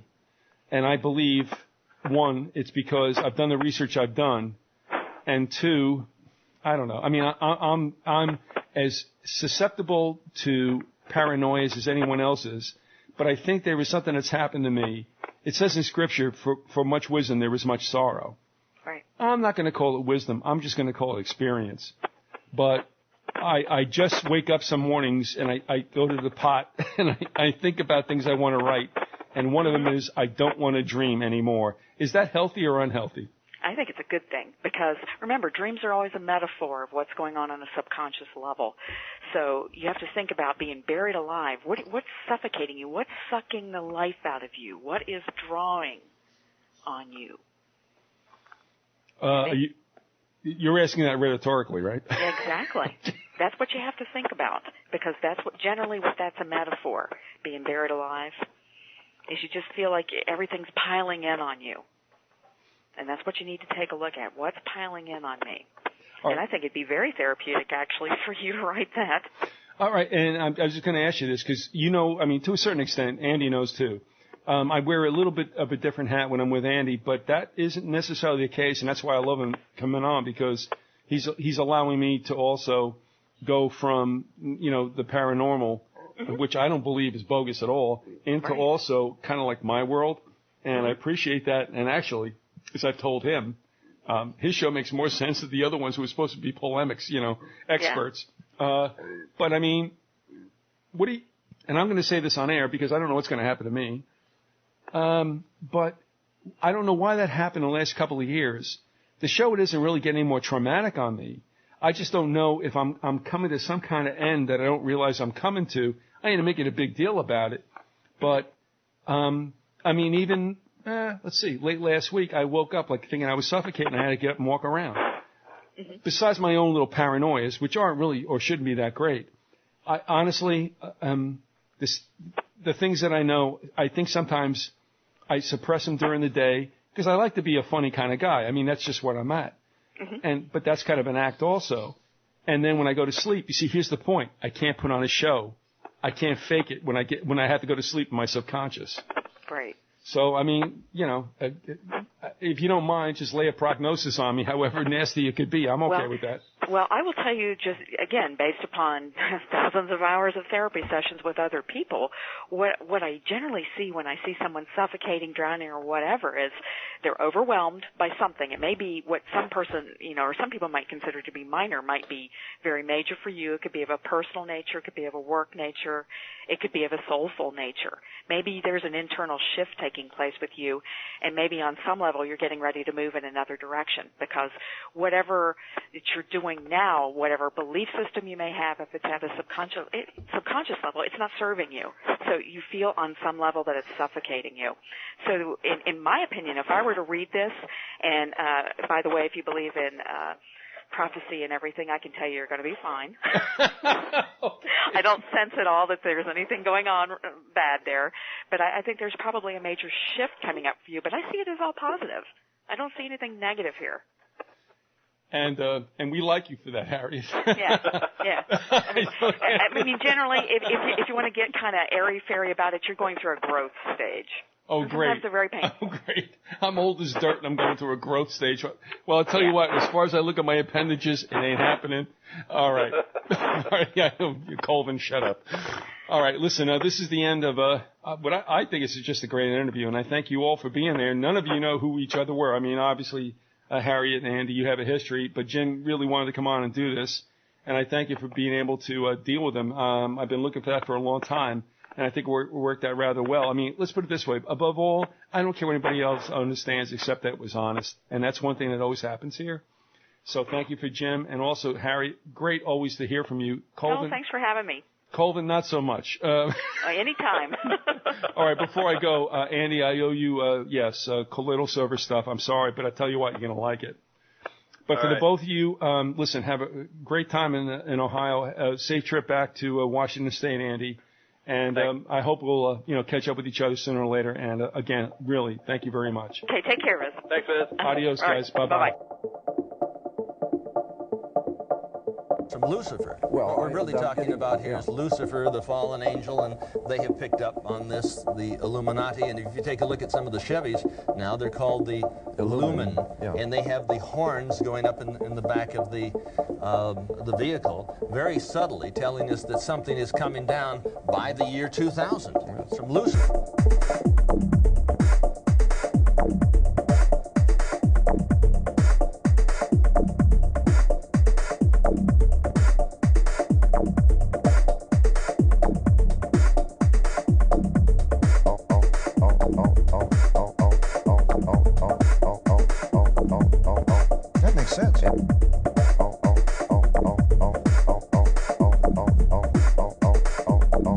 Well, they can do that.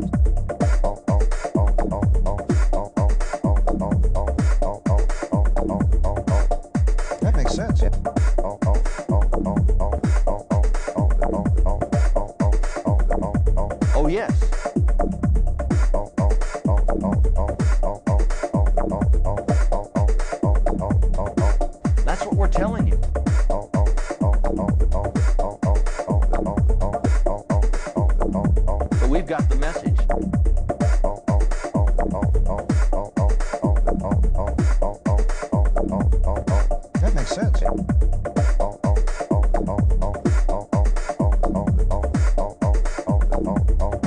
Oh, yes.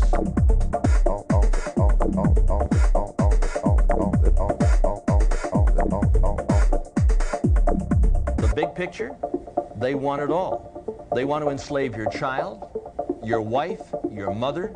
There isn't anything that you ever had. There isn't anything that you own. There isn't any right that you possess that they're not planning on taking away.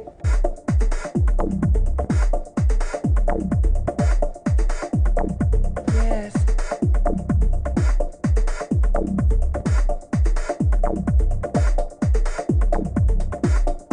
Yes. Now you can wake up or you can stay asleep. If you wake up in time, we might have a chance of turning this thing around.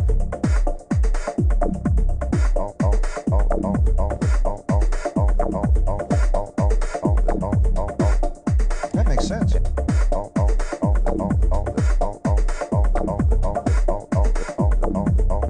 Well, they can do that.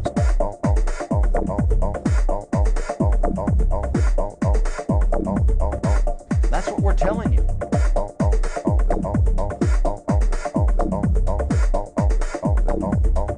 Oh, yes.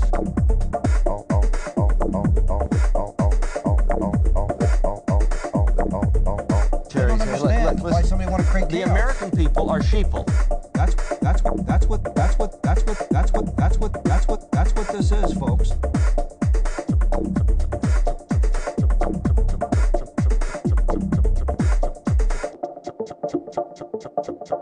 That's what this is, folks. The privately owned Federal Reserve is neither federal nor a reserve. It's private. That's right. The privately owned Federal Reserve is neither federal nor a reserve. It's private. That's right.